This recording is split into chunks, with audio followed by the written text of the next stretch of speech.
വാക്കുകൾ വേദോച്ചാരണത്തിലും യജ്ഞാനുഷ്ഠാനങ്ങളിലും ബ്രാഹ്മണൻ പരമപുരുഷന്റെ തൃപ്തിക്ക് വേണ്ടി ഉരുവിട്ടു പോന്നു. ഹരേ കൃഷ്ണ. ഹരേ കൃഷ്ണ. തസ്മാത് ഉദാഹൃത്യ യജ്ഞദാനതപക്രിയാഃ പ്രവർത്തന്തെ ലീലാനോക്ത സതതം ബ്രഹ്മവാദിനാം. ഹരേ കൃഷ്ണ. ഹരേ കൃഷ്ണ. അതുകൊണ്ട് വൈദിക നിയന്ത്രണം അനുസരിച്ച് യജ്ഞദാന തപസ്സുകൾ അനുഷ്ഠിക്കുന്ന അതീന്ദ്രിയവാദികൾ പരമപുരുഷനെ പ്രാപിക്കുന്നതിനായി എപ്പോഴും ഓം എന്ന വാക്കോടുകൂടിയാണ് എല്ലാം ആരംഭിക്കുന്നത്. ഹരേ കൃഷ്ണ. ഹരേ കൃഷ്ണ. അനുഷ്ഠ്യസംസ്ഥായ ഫലം യജ്ഞതപക്രിയാഃ ദാനക്രിയാ ച വിവിധ ക്രിയന്തേ മോക്ഷകാംക്ഷിഭിഃ. ഹരേ കൃഷ്ണ. ഹരേ കൃഷ്ണ. ഫലോദ്ദേശം കൂടാതെ തത് എന്നുച്ചരിച്ചു കൊണ്ടുവേണം ഒരാൾ പലതരത്തിലുള്ള യജ്ഞങ്ങളും ദാനവും തപസ്സും ഒക്കെ ചെയ്യേണ്ടത്. ഭൗതിക ബന്ധങ്ങളിൽ നിന്നുള്ള മുക്തിയാണ് അങ്ങനെയുള്ള അതീന്ദ്രിയ പ്രവർത്തനങ്ങളുടെ ഉദ്ദേശം. ഹരേ കൃഷ്ണ. ഹരേ കൃഷ്ണ. സത്ഭാവേ സാധുഭാവേ സദിത്യ തത് പ്രയുജ്യതേ പ്രശസ്തേ കർമ്മണി തഥാ സച്ഛബ്ദ ഉപാർത്ഥ യുജ്യതേ. യജ്ഞേ തപസി ദാനേ ച സ്ഥിതി സദിതി ചോപ്യതേ കർമ്മ ചൈവ തദർത്ഥേയം സദിത്യേ അഭിധീയതേ.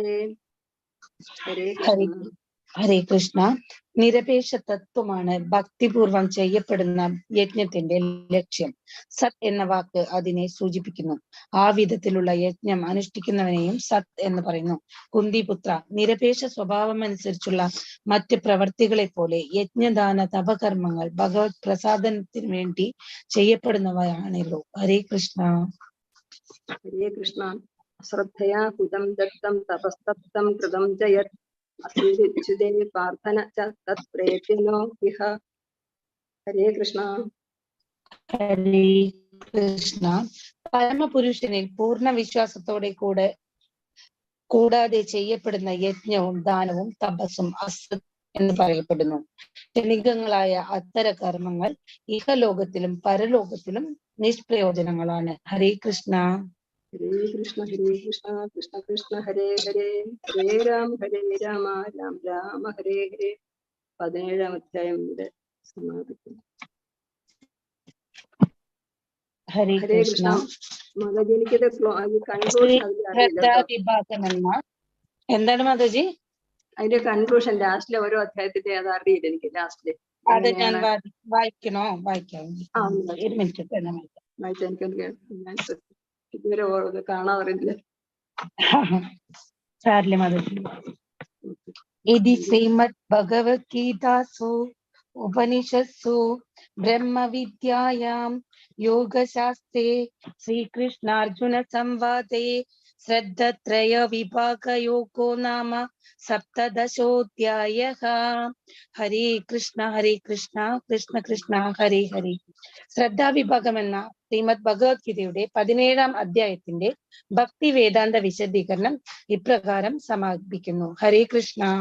ഹരേ കൃഷ്ണ മാതാജി. ഹരേ കൃഷ്ണ മാതാജി. ഹരേ കൃഷ്ണ. ഹരേ കൃഷ്ണ മാതാജി.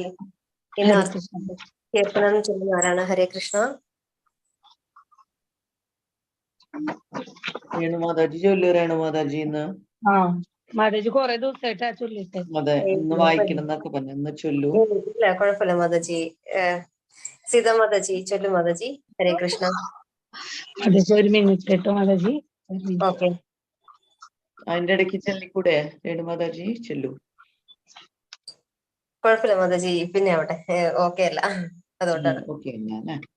ഹരേ കൃഷ്ണ. ഇത്തം താൻ പൂരി പൊക്കു വാസുദേവൻ ചിത്ത സന്തോഷം പൂണ്ടു വസിക്കുമ്പോൾ ഉത്തമായ ദേവകിക്കാലം ഗർഭമുണ്ടായി വന്നിതു ഗോവിന്ദ. പുത്രനുണ്ടായ ശേഷം വാസുദേവൻ സത്യഭംഗം വരാതിരിപ്പാനായി സത്വരം കൊണ്ടു ചെന്നങ്ങു കംസന്റെ ഹസ്തം തന്നിലെ നൽകിനാൽ ഗോവിന്ദ.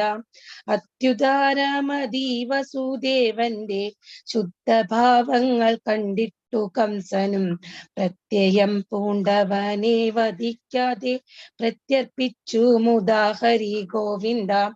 സത്തരമേതരനാകിയ കംസനാൽ ദത്തനായ സുതനെ ലഭിച്ചിട്ടും ചിത്തവിശ്വാസം നന്നായുറയ്ക്കാതെ പത്തനം പൂക്കും ശൗരിയും ഗോവിന്ദ. വ്യഗ്രമാനസനായ വാസുദേവൻ നിർഗമിച്ചോരു നേരം അക്കുംസനും സ്വർഗമാമുനി നാരദനയ്യപ്പോ അത്ര കണ്ടുവരുന്നതു ഗോവിന്ദ. കണ്ട നേരമെഴുന്നേറ്റെതിരേറ്റു കൊണ്ടു ചെന്നിങ്ങിരുത്തി സിംഹാസേനെ. വന്ന കാരണം ചോദിച്ച നേരത്തു മന്ദം ചൊല്ലിനാൽ മാമുനി ഗോവിന്ദ. സത്രഭോജികൾ കൂടിയുറച്ചോരു വർത്തമാനങ്ങൾ കേൾക്കടോ ഭൂപതേ. മിത്രവർഗമുപരിക്കാപത്തിൽ വേണമെന്നുണ്ടല്ലോ ഗോവിന്ദ. നിന്നുടെ നാശം ചെയ്വതിനായി ചില സന്നാഹങ്ങൾ തുടങ്ങിയിട്ടുണ്ടിപ്പോൾ. ഇന്നു ഞാൻ അറിഞ്ഞതിനിപ്പോൾ തന്നെ വന്നു തവക സന്നിധോ ഗോവിന്ദ. കണ്ണൻ നേർമിഴി ദേവകി തന്നെ നന്ദനന്മാർ പിറക്കുന്നതൊക്കെയും പന്നഗശയനൻ പുരുഷോത്തമൻ തന്നെ അംശമെന്നറി ഗോവിന്ദ. ഏവം നന്ദാദി ഗോപന്മാരും വസു ദേവരാദിയം വൃഷ്ണിവരന്മാരും ദേവകീയാദി യാദവ സ്ത്രീകളും ദേവതാംശമിതെന്നറി ഗോവിന്ദ. താവകീയ ജനങ്ങളെല്ലാവരും ദാനവാംശമിതെന്നറിഞ്ഞിടേണം. കാലനേമി മഹാസുരനല്ലോ നീ പൂർവജന്മത്തിലാകുന്നു ഗോവിന്ദ. നിന്നുടെ രൂപമായതു മാധവൻ മുന്നിലെ ജന്മത്തിങ്കല സംശയം. ഇന്നുമെങ്ങനെ തന്നെ ഭവിക്കാതെ നിന്നു കൊള്ളുക നിരൂപിച്ചു ഗോവിന്ദ. അത്രമാത്രമുര ചെയ്തു നാരദൻ തത്ര നിന്നു ഗമിച്ചോരനന്തരം. ഉത്തമരാം യദുക്കളെ കംസനും വിദ്വേഷിച്ചു തുടങ്ങിനാൽ ഗോവിന്ദ.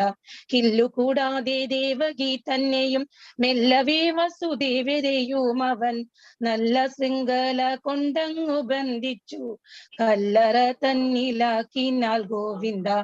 ആടൽപ്പെട്ടു വളർന്നൊരു ഭീതിയാൽ നാടും വീടും ത്യജിച്ച യദുക്കളും ഓടിച്ചാടി ചെന്നൂരു ദിഗന്ധരെ ഗൂഢമായി വസിച്ചിതു ഗോവിന്ദ.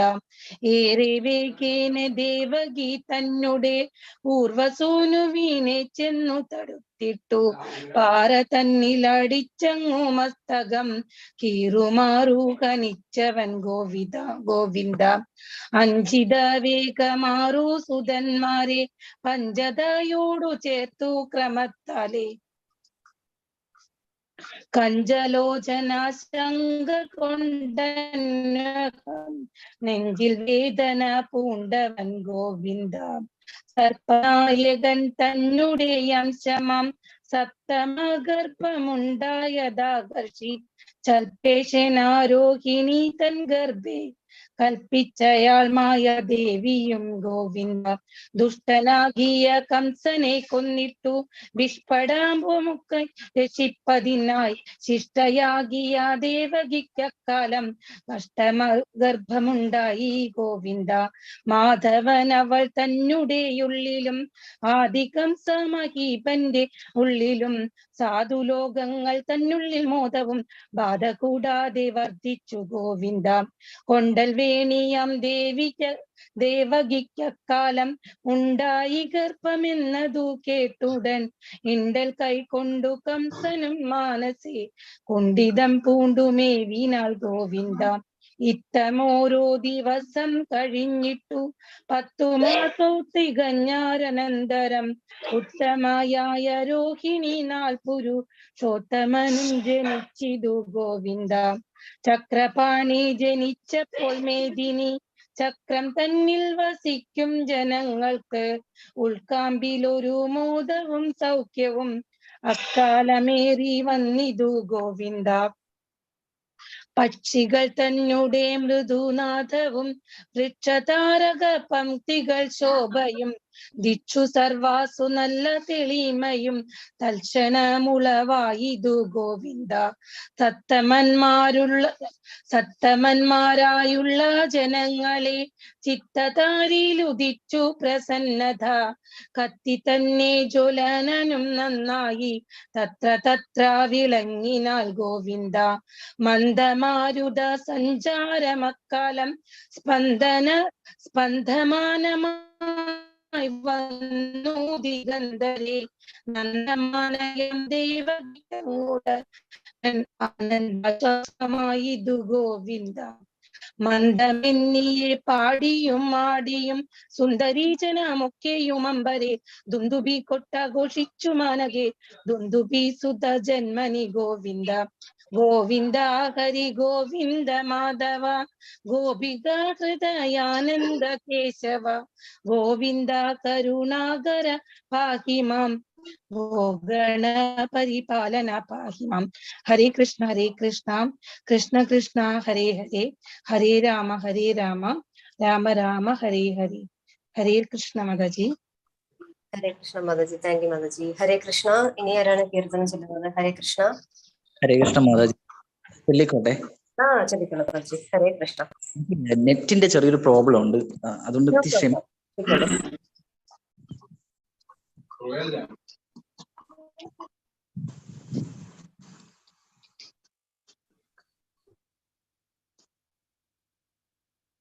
ഹലോ, കേൾക്കുന്നുണ്ടോ?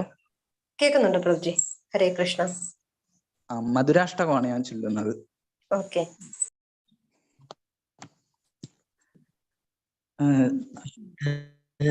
മധുരം വദനം മധുരം നയനം മധുരം ഹസിതം മധുരം ഹൃദയം മധുരം ഗമനം മധുരം മധുരാധിപതിരഖിലം മധുരം മധുരാധിപതിരഖിലം മധുരം വചനം മധുരം ചരിതം മധുരം വസനം മധുരം വലിതം മധുരം ചലിതം മധുരം പ്രമിതം മധുരം മധുരാധിപതിരഖിലം മധുരം വേണൂർമധുരോ രേണൂർമധുര പാണീർമധുര പാദാമധുര നൃത്യം മധുരം സഖ്യം മധുരം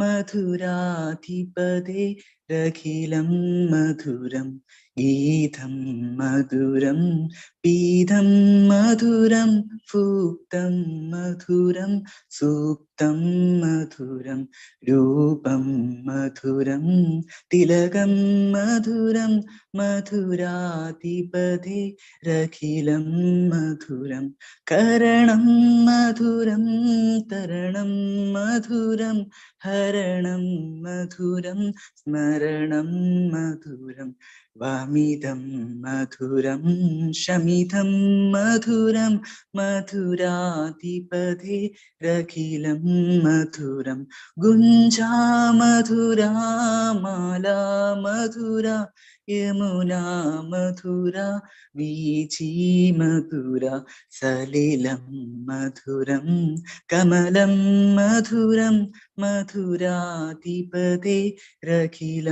മധുരം ഗോപീ മധുരാ ലീലാ മധുര യുക്തം മധുരം മുക്തം മധുരം ദൃഷ്ടം മധുരം ശിഷ്ടം മധുരം മധുരാധിപതിരഖിലം മധുരം ഗോപാ മധുരാ ഗാവോ മധുര യേഷ്ടീർമധുര സൃഷ്ടിർമധുര ദലിതം മധുരം ഫലിതം മധുരം मधुरातिपतिरखिलं मधुरम् अदरं मधुरं वदनं मधुरं नयनं मधुरं हसितं मधुरं हृदयं मधुरं गमनं मधुरं मधुरातिपतिरखिलं मधुरं मधुरातिपतिरखिलं मधुरं मधुरातिपतिरखिलं मधुरम्. ഹരേ കൃഷ്ണ മാതാജി. Thank U പ്രഭുജി. ഹരേ കൃഷ്ണ. വളരെ മനോഹരമായിട്ടുണ്ട് കേട്ടോ. മധുരായിരുന്നു കേട്ടോ. ഹരേ കൃഷ്ണ. ഹരേ കൃഷ്ണ. ധന്യ മാതാജി. ഹരേ കൃഷ്ണ. ധന്യ മാതാജി. ഒരു കീർത്തനം ചൊല്ലൂ. ഹരേ കൃഷ്ണ മാതാജി. ഒരു കീർത്തനം ചൊല്ലൂ. ടൈം ഉണ്ടല്ലോ. ഇന്നും ചൊല്ലൂ. 8 മണിയായില്ലേ? മാതാജി ധന്യവാദജി ഒരെണ്ണത്തല്ലോ 8 മണിയായിട്ടുള്ളൂ. ചെറിയ ചാപ്റ്റർ ആണെന്ന് മാതാജി ചൊല്ലിക്കോളൂ. ഹരേ കൃഷ്ണ. നേരത്തെ പറയുന്നു.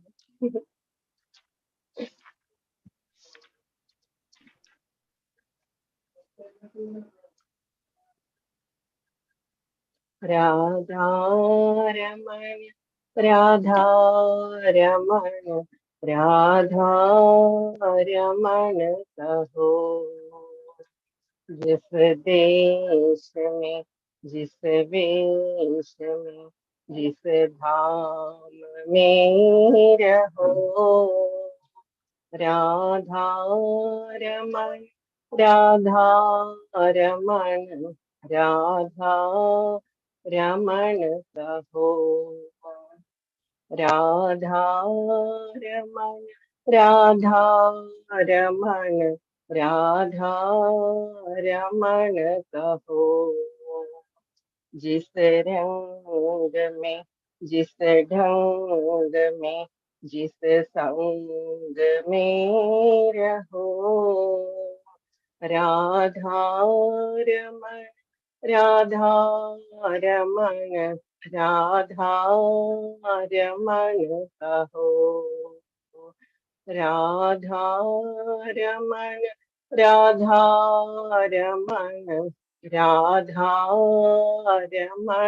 कहो, जिस योग में जिस भोग में जिस रोग में रहो, राधा-रमण राधा-रमण राधा-रमण कहो, राधा-रमण राधा-रमण राधा-रमण कहो, जिस राग में विराग में अनुराग में रहो, राधा-रमण राधा-रमण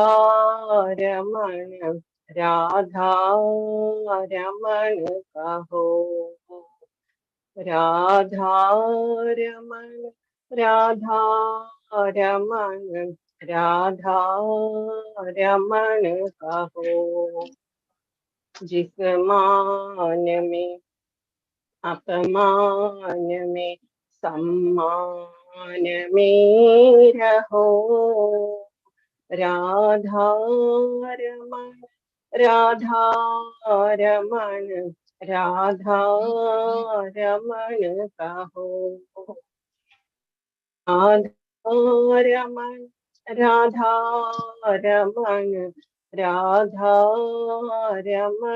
कहो, राधा-रमण राधा-रमण राधा-रमण कहो, राधा-रमण राधा-रमण राधा-रमण कहो. हरे कृष्ण. താങ്ക് യു മാതാജി. ഹരേ കൃഷ്ണ. നന്നായിട്ടുണ്ടായിരുന്നു. ഹരേ കൃഷ്ണ. ഹരേ കൃഷ്ണ. ഹരേ കൃഷ്ണ മാതാജി നന്നായിട്ടുണ്ടായിരുന്നു. ഹരേ കൃഷ്ണ. ഹരേ കൃഷ്ണ മാതാജി, നന്നായി ഉണ്ടായിരുന്നു. ഹരേ കൃഷ്ണ. ഹരേ കൃഷ്ണ മാതാജി. ഹരേ കൃഷ്ണ. കേൾക്കില്ല. ഹരേ കൃഷ്ണ മാതാജി. ആ കേൾക്കുന്നില്ല, ക്ലിയർ അല്ല. ഹരേ കൃഷ്ണ മാതാജി, ആ കേക്കാമോ? ഇപ്പൊ കേൾക്കാം. ഞാനൊരു കീർത്തനം ചൊല്ലട്ടെ. ചൊല്ലിക്കോളൂ. ജയ ജനാർദ്ദന കൃഷ്ണ രാധികാപദേ, ജനവിമോചന കൃഷ്ണ ജന്മമോചന, ഗരുഡവാഹന കൃഷ്ണ ഗോപികാപദേ, നയനമോഹന കൃഷ്ണ നീരജേക്ഷണ, സുജന ബാന്ധവ കൃഷ്ണ സുന്ദരാകൃതേ, മദന കോമള കൃഷ്ണ മാധവ ഹരേ, വസുമതീപദേ കൃഷ്ണ വാസുവാനുജ, വരഗുണാകര കൃഷ്ണ വൈഷ്ണവാകൃതേ, സുരുചിനാനന കൃഷ്ണ ശൗര്യവാരിധേ, മുരഹര വിഭോ കൃഷ്ണ മുക്തിദായക, വിമലപാലക കൃഷ്ണ വല്ലവീപദേ, കമലലോചന കൃഷ്ണ കാമദായക, വിമലഗാത്രവ കൃഷ്ണ ഭക്തവത്സല,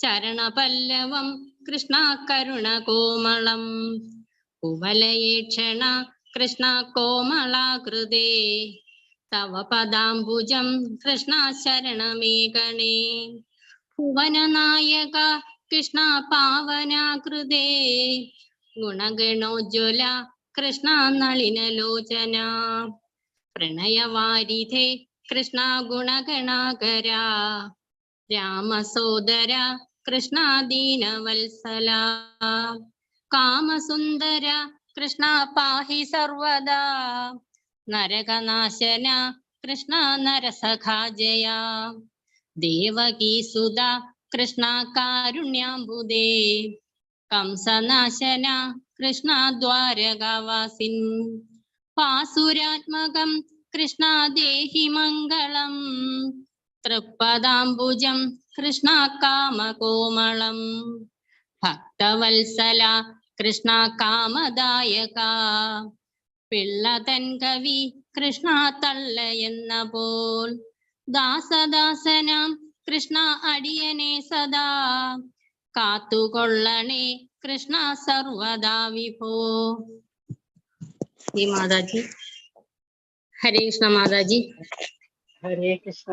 നല്ല സ്പീക്കായിരുന്നു. മാതാജി പാടിയതുപോലെ എല്ലാരെയും ഭഗവാൻ കാക്കട്ടെ. ഹരേ കൃഷ്ണ. ഹരേ കൃഷ്ണ. ഹരേ കൃഷ്ണ. ഓം അജ്ഞാനതിമിരാന്ധസ്യ ജ്ഞാനാഞ്ജനശലാകയാ ചക്ഷുരുന്മീലിതം യേന തസ്മൈ ശ്രീഗുരവേ നമഃ. ഹേ കൃഷ്ണ കരുണാ സിന്ധോ ദീനബന്ധോ ജഗത്പതേ ഗോപേശ ഗോപികാകാന്ത രാധാകാന്ത നമോസ്തുതേ. സപ്തകാഞ്ചന ഗൗരാംഗീ രാധേ വൃന്ദാവനേശ്വരി വൃഷഭാനുസുതേ ദേവി പ്രണമാമി ഹരിപ്രിയേ. നമോ വിഷ്ണുപാദായ കൃഷ്ണപ്രേഷ്ഠായ ഭൂതലേ ശ്രീമതേ ഭക്തിവേദാന്ത സ്വാമി ഇതി നാമിനേ. നമസ്തേ സരസ്വതീ ദേവേ ഗൗരവാണി പ്രചാരിണി നിർവിശേഷ ശൂന്യവാദി പാശ്ചാത്യ ദേശധാരിണി. ശ്രീകൃഷ്ണ ചൈതന്യ പ്രഭോ നിത്യാനന്ദ ശ്രീ അദ്വൈത ഗദാധര ശ്രീവാസാദി ഭക്തവൃന്ദ. ഹരേ കൃഷ്ണ കൃഷ്ണ കൃഷ്ണ ഹരേ ഹരേ, ഹരേ രാമ രാമ രാമ ഹരേ ഹരേ. ഹരേ കൃഷ്ണ കൃഷ്ണ കൃഷ്ണ ഹരേ ഹരേ, ഹരേ രാമ രാമ രാമ ഹരേ ഹരേ. ഹരേ കൃഷ്ണ കൃഷ്ണ കൃഷ്ണ ഹരേ ഹരേ, ഹരേ രാമ രാമ രാമ ഹരേ ഹരേ. ഹരേ കൃഷ്ണ കൃഷ്ണ കൃഷ്ണ ഹരേ ഹരേ, ഹരേ രാമ രാമ രാമ ഹരേ ഹരേ. ഹരേ കൃഷ്ണ കൃഷ്ണ കൃഷ്ണ ഹരേ ഹരേ, ഹരേ രാമ രാമ രാമ ഹരേ ഹരേ. ഹരേ കൃഷ്ണ കൃഷ്ണ കൃഷ്ണ ഹരേ ഹരേ, ഹരേ രാമ രാമ ഹരേ ഹരേ. മുഖം കരോതി വാചാലം പങ്കും ലംഘയതേ ഗിരിം യത്കൃപാതമഹം വന്ദേ പരമാനന്ദമാധവം. ശ്രീകൃഷ്ണ പരമാത്മനേ നമഃ. ശ്രീകൃഷ്ണ പരമാത്മനേ നമഃ. ശ്രീകൃഷ്ണ പരമാത്മനേ നമഃ.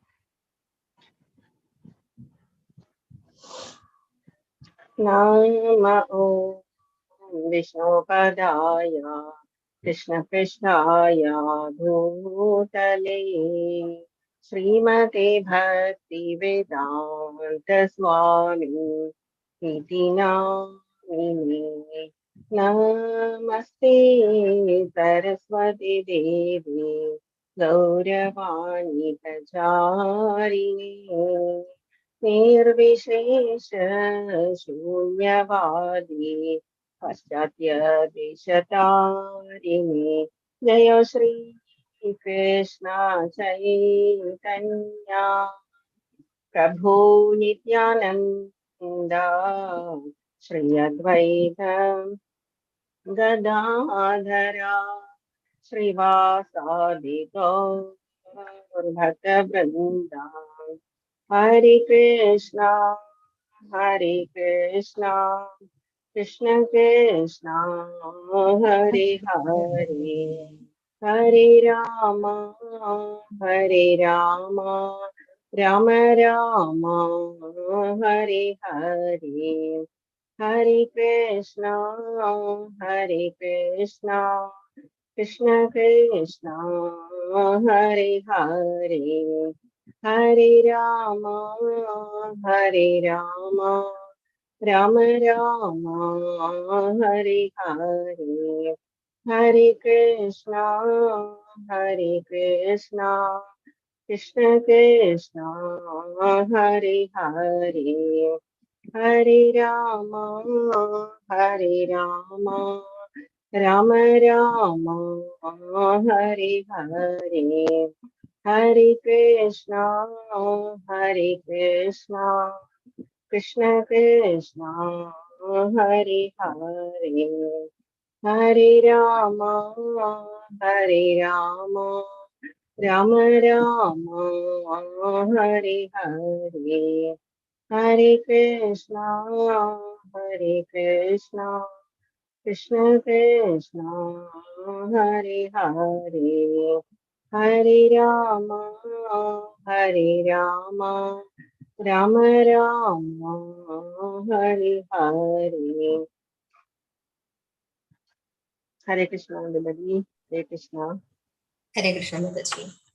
ഹരേ കൃഷ്ണ. നന്നായിട്ട് പാടി, എല്ലാവരും നന്നായിട്ട് പാർട്ടിസിപ്പേറ്റ് ചെയ്തു. ഹരേ കൃഷ്ണ ഹരേ കൃഷ്ണ ഹരേ കൃഷ്ണ. ഹരേ കൃഷ്ണ. സ്റ്റാർട്ട് ചെയ്യാം നമുക്ക്. ഇന്ന് 17ാമത്തെ അധ്യായം ഭഗവാന്റെ കാലുകളിലേക്ക് നമ്മൾ എത്തിയിട്ടുണ്ട്.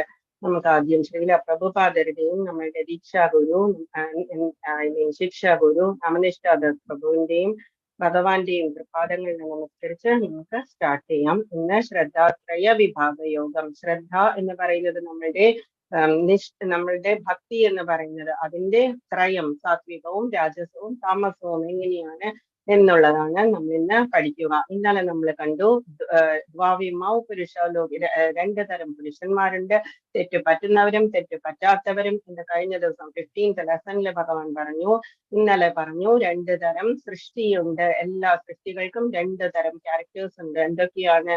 ഒന്ന് ദൈവികമായിട്ടുള്ളതും രണ്ടാമത്തേത് ആസുരമായിട്ടുള്ളതും. അപ്പം ദൈവികമായിട്ടുള്ളത് ആദ്യം ഭഗവാൻ 2-3 ശ്ലോകത്തിലൂടെ പറഞ്ഞു കഴിഞ്ഞു. അതിനുശേഷം വന്നത് കംപ്ലീറ്റ് നമ്മള് ആസുര സ്വഭാവം. അത് നമ്മൾ വീണ്ടും റിപ്പീറ്റ് ചെയ്യേണ്ട ആവശ്യമില്ല. എന്താണെന്ന് വെച്ചാൽ എല്ലാവർക്കും മനസ്സിലായിട്ടുണ്ടാവും. ജസ്റ്റ് ഒന്ന് വായിച്ചു പോയാൽ തന്നെ നമുക്ക് അറിയാൻ സാധിക്കും. നമ്മളെ തന്നെ ഇവാലുവേറ്റ് ചെയ്ത് നമ്മളെ തന്നെ ട്രാൻസ്ഫോം ചെയ്തെടുക്കാനുള്ള ചാപ്റ്ററാണ് 16th ലെസൺ എന്ന് പറയുന്നത്. ശരിക്കും പറഞ്ഞാൽ നമ്മളിരുന്ന് കുറച്ച് ആലോചിച്ച് മനസ്സിലാക്കേണ്ടതാണ് നമ്മൾക്ക് എന്തൊക്കെയാണ് മൈനസ് ആയിട്ടുള്ളത്, എന്തൊക്കെയാണ് നമ്മുടെ പോസിറ്റീവ് ആയിട്ടുള്ള ടാലൻസ് അല്ലെങ്കിൽ നമ്മുടെ കഴിവുകൾ എന്തൊക്കെയാണ്. ഇതൊക്കെ നമ്മൾ സ്വയം അങ്ങ് മനസ്സിലാക്കിയെടുക്കണം. ഭഗവാൻ തന്നെ പറഞ്ഞിട്ടുണ്ട്, നമ്മൾ തന്നെ ഉദ്ധരിക്കണം. ഉദ്ധരിയത് ആത്മാനം അവസാദയേത്. ആരും വന്ന് നമ്മളെ ഹെൽപ്പ് ചെയ്യാൻ പോകുന്നില്ല. ഇന്നലെ ഒരു പ്രഭുജി ചോദിച്ചു, നമ്മളുടെ എന്താണ്, നമ്മളുടെ എയിം എന്താണ്, അല്ലെങ്കിൽ മനുഷ്യനായി പിറന്നു കഴിഞ്ഞാൽ എന്താണ് നമ്മൾ ചെയ്യേണ്ടത് എന്ന് പറഞ്ഞു. സെക്കൻഡ് ലെസൺ തൊട്ട് തന്നെ നമ്മൾ ഫസ്റ്റ് നോളജ് എന്താണ്, ഭഗവത്ഗീതയിലൂടെ നമ്മൾ എന്താ മനസ്സിലാക്കേണ്ടത്? I am not the body, I am the soul എന്നാണ് മനസ്സിലാക്കേണ്ടത്. ഫസ്റ്റ് നോളജ് ആണ് ഐ എം ദ സോൾ എന്നുള്ളത്. ഞാൻ ബോഡി അല്ല, ഞാൻ സോൾ ആണ് എന്നുള്ളത്. ബോഡിയെ അല്ല നമ്മൾ രക്ഷിക്കേണ്ടത്, നമ്മൾ നമ്മുടെ സോളിനെയാണ് രക്ഷിക്കേണ്ടത്. പിന്നെ സെക്കൻഡ് അറിവ് എന്തായിരുന്നു? സെക്കൻഡ് അറിവാണ് നമ്മളുടെ സോളിനെ നമ്മൾ എന്ത് ചെയ്യണം, എവിടേക്കാണ് നമ്മൾ ഇനി പോകേണ്ടത് എന്നുള്ളത്. നമ്മളുടെ എയിം എന്താണ്, അല്ലെങ്കിൽ ഗോൾ എന്താണ്, അതാണ് സെക്കൻഡ് ആയിട്ടുള്ളത്. എന്താണ് നമ്മളുടെ ഗോൾ എന്ന് പറയുന്നത്? ഭഗവാന്റെ തൃപ്പാദങ്ങളിലുള്ള പരമപദ പ്രാപ്തി എന്ന് പറയുന്ന പരമധാമത്തേക്കുള്ള നമ്മളുടെ ലാസ്റ്റ് എൻഡ്, അതാണ് നമ്മൾ വെക്കേണ്ടത്. ഡിറ്റർമിനേഷനോടുകൂടി നമ്മളുടെ ദൃഢനിശ്ചയത്തോടുകൂടി നമ്മൾ വിചാരിക്കേണ്ടത് എന്താണ്? ഭഗവാന്റെ തൃപ്പാദങ്ങളിൽ ലയിക്കുക എന്നുള്ളതാണ് നമ്മളുടെ എന്ത്. മാത്രമല്ല നമ്മളുടെ ലൈഫ് എന്ന് പറയുന്നത്, നമ്മുടെ ബോഡി എന്തിനാണ് ഈ ആത്മാവിന് കിട്ടിയിരിക്കുന്നത്? ഭഗവാനെ സേവിക്കാൻ വേണ്ടിയിട്ടാണ് കിട്ടിയിരിക്കുന്നത്. ഇതാണ് സെക്കൻഡ് നോളജ് ആയിട്ടുള്ളത്. ഫസ്റ്റ് നോളജ് എന്താണ്? I am not the body, I am the soul എന്ന് പറയുന്നത്.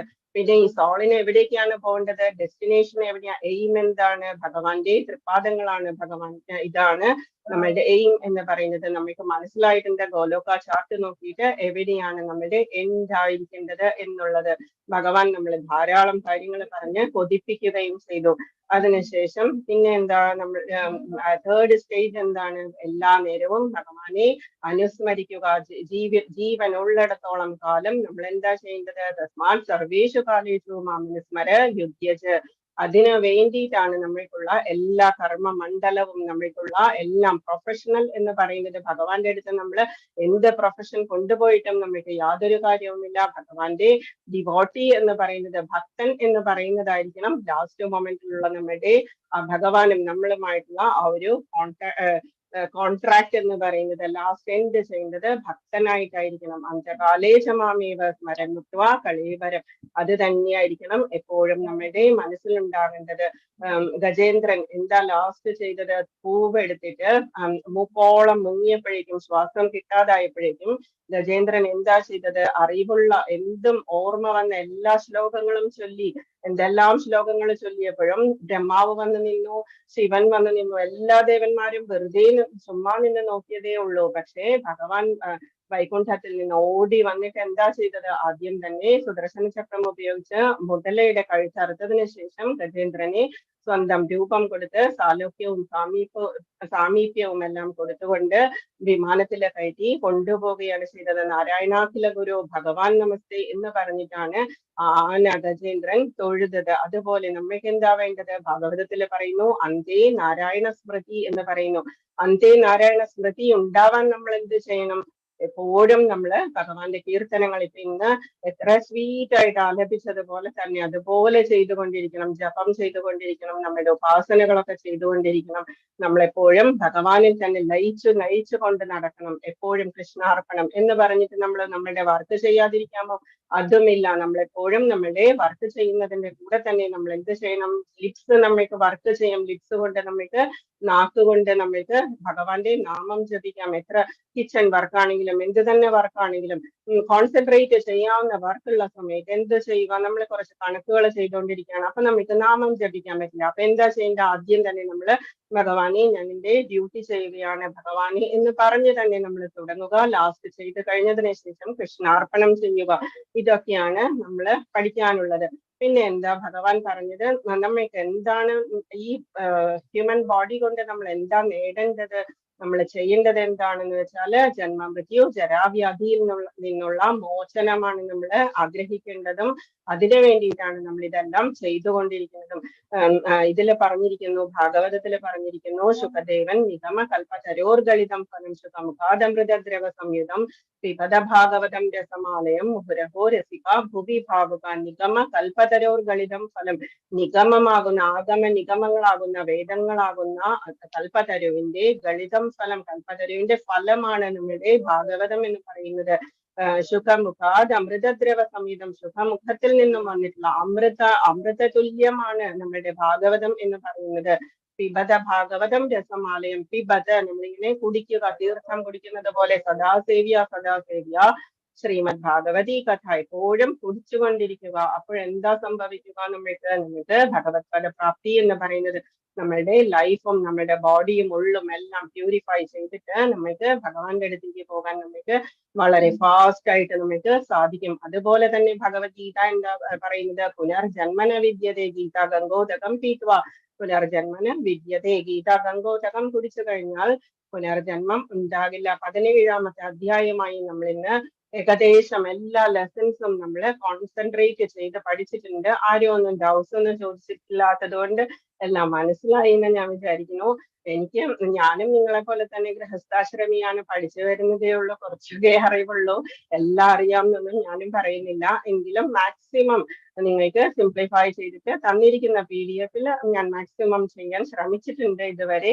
നമ്മളിനി രണ്ട് ദിവസമാണ് നിങ്ങൾക്ക് ഫസ്റ്റ് ലെവൽ ക്ലാസ് ഉള്ളത്. അപ്പൊ നിങ്ങൾക്ക് ശ്രദ്ധാത്രയ വിഭാഗ യോഗം തുടങ്ങാം. നിങ്ങൾക്ക് 17.1 പറയുന്നു. അപ്പം ഇന്നലെ പ്രഭുജി ചോദിച്ച ക്വസ്റ്റ്യന്റെ ആൻസേഴ്സ് ആണ് ഞാൻ ഇത്രയും പറഞ്ഞത്. നമ്മുടെ എയിം എന്താണ്, എങ്ങനെയായിരിക്കണം നമ്മളുടെ ലൈഫ്, എന്താണ് നമ്മളുടെ ഉദ്ദേശം ലൈഫിന്റെ എന്നൊക്കെയുള്ളതാണ് ഞാനിപ്പോ ഓടിച്ച് പറഞ്ഞത്. ത്രിവിധം ഹരകസ്യേതം ദ്വാരം നാശനം ആത്മനഃ.